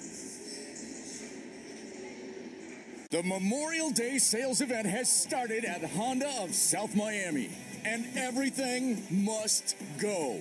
Like new Civics, just $73 a month, or a new Accord for $88 a month. And you can value your trade in 2 steps and 10 seconds. It may be worth more than you think. Visit Honda of South Miami today. When you make it Honda of South Miami, we make it happen. Be smart, drive South. From tried and true to try something new. So many ways to save. Life ready, wallet happy. That's 365 by Whole Foods Market. Why are you here? To find a place to rent. I know renters when I see them. Apartments.com. We can help you get into a lovely 1-bedroom, 2-bedroom. I don't want to presume anything. Apartments.com. The place to find a place. There ain't no party like a watch party. Very interesting to see how the committee seeds these teams. We knew they were going to get in. We've got Omaha covered. Pulled off a little bit of a surprise. They are in. Let the road to Omaha begin. Hey, look, Monday's Memorial Day. I know you might be having some adult beverages. The sun is out in shorts, but at 12 Eastern, you gotta watch the selection show. Have a watch party. Yes. Big 12 championship today. Watching a great game here in the first semifinal. 6-6 game in the 9th inning. After this one, at some point, you'll get Texas Tech, Oklahoma State, and then later tonight, UCF will take on the winner of that one in the next semifinal game, setting up the championship game tomorrow night at 7 Eastern. We need teams, we need players and teams thinking about what are we doing when we see our names up on the board? Like, are we doing the chest bumps, secret handshakes? Are we doing, what is our celebration when we see our name called on the watch party? Yeah, I would imagine that those that know that are in, it should be understated. It should be clever and understated. Clever and understated. Yeah. Yep. The others, where you're actually on the edge of your seat trying to fit, I think that natural reaction is just awesome. lose your mind. Yeah. Let it rip. Yeah. Amen. I mean, one person maybe doing the worm in the front while everyone's going crazy would be cool. Another one I remember 2 years ago, 2022, Grand Canyon had won 25 games in the WAC, and they got upset in the conference tournament, but they had played an awesome schedule, great metrics, but they were like, their RPI was 50, so you're like, it's the perfect no-sleep zone. And Grand Canyon, when they got in, they lost their minds. Yeah. Like, as a mid-major to get an at-large bid like that, incredible.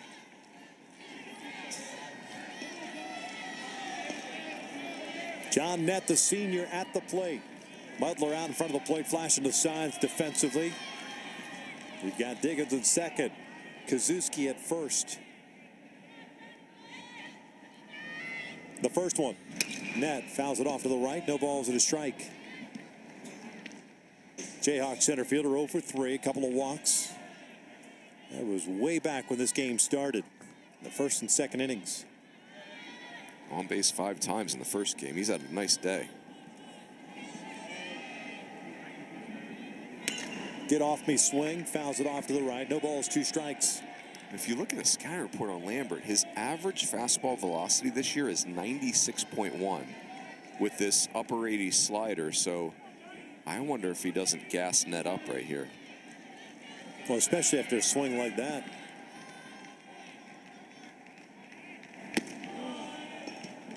Like that? Hey, now. Is that what you're talking about? Hello. He's officially given John Nett a lot to consider.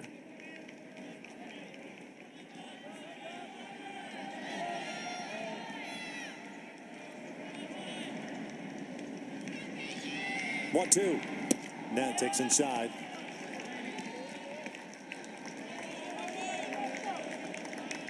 That slider right there wasn't encouraging. It didn't do much of anything. Gotta be fastball here, I think.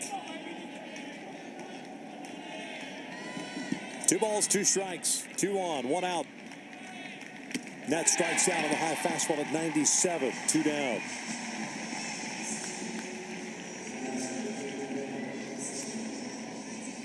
Yeah, if we were wondering why Lambert's numbers are so good, I'm surprised his strikeout numbers aren't bigger. That's 97, 98 up and slider down the way. Hey now.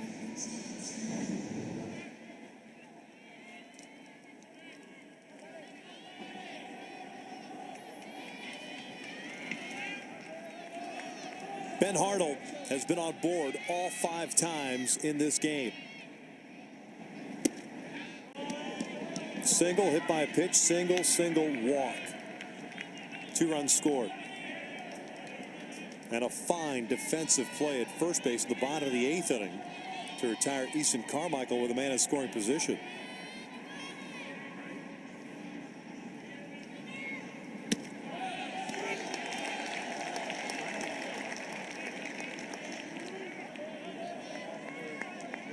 It's a dangerous pitch.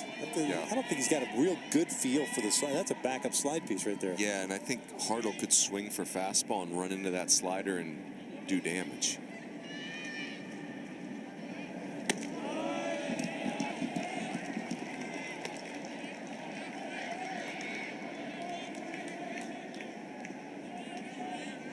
It's almost as if he's trying to find some tackiness for the grip.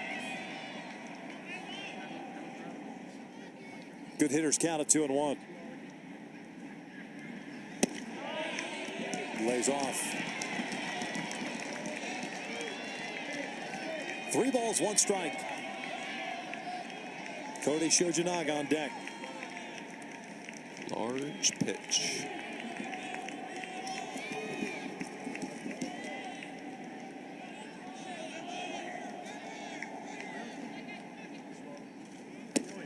Fastball went right back to him.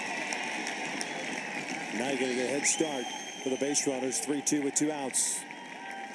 Man, I think I like fastball better here. Yeah. See if Hartle can get on it. Runners go. 3-2. Called strike 3 rings him up. Jayhawks leave 2 more on base as we head to the bottom of the 9th.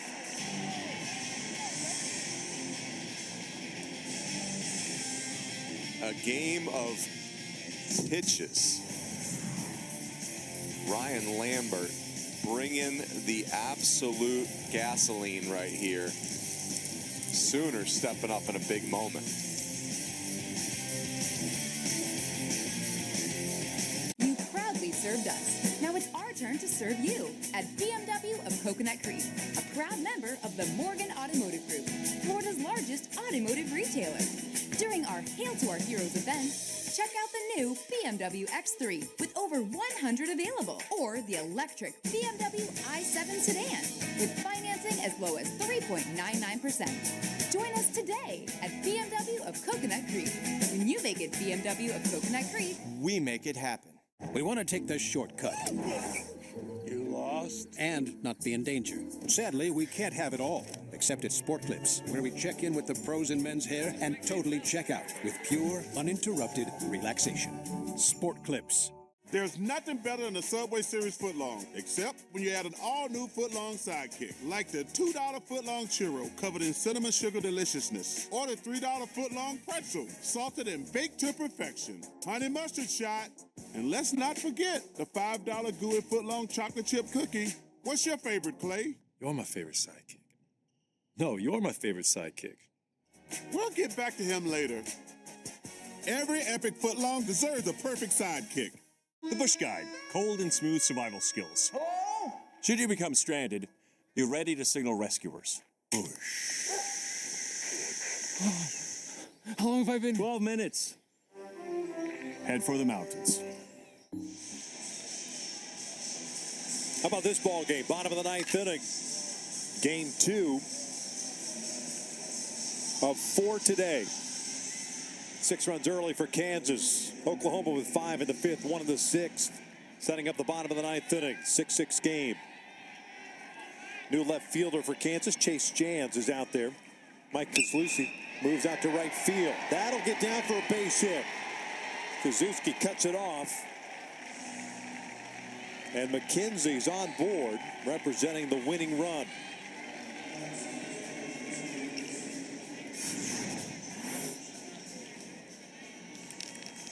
Boy, it's just a really nice piece of hitting right there. There's just not much that gets the Sooners' heartbeat up. They just... The first pitch off speed? I think it might have been. Looked like he turned it over. Nicholas 1 for 4 with a single. And he'll take inside for ball 1.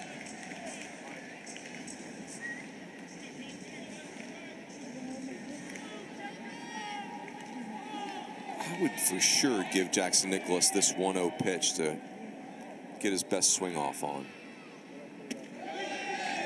Good take.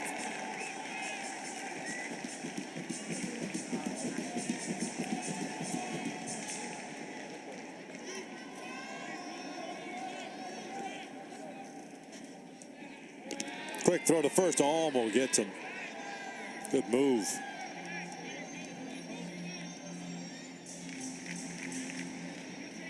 Six stolen bases on the year for McKenzie. He's been perfect, 6 for 6. 2 out of Nicholas. 2-1. Regardless of this outcome, Cooper Moore is a name I'm circling. He's a talented right-hander. Freshman out of Oklahoma. Good lead over at first base, and they'll check in on him. They credit this Kansas team because you get a club like Oklahoma dropping a 5 spot in the 5th on you, then tying things up in the 6th. You get some teams that just say good night. They're done. Second game of the day. They have battled. They have had to make big outs with men in scoring position. To mention the last 3 consecutive innings, that go-ahead run's been at third base. They've gotten that 3rd out. Yeah, they've had plenty of opportunities to buckle, and they have not done it.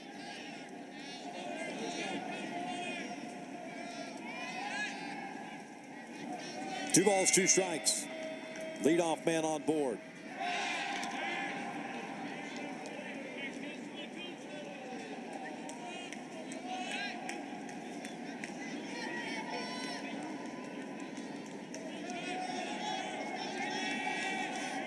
Two.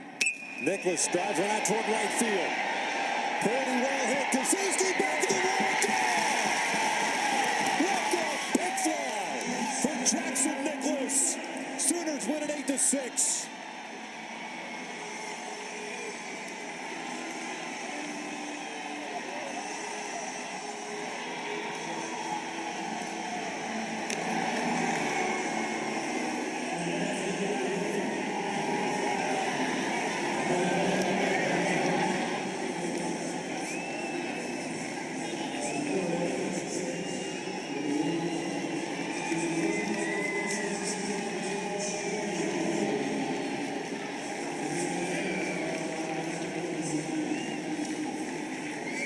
Home run of the season for Nicholas, a 4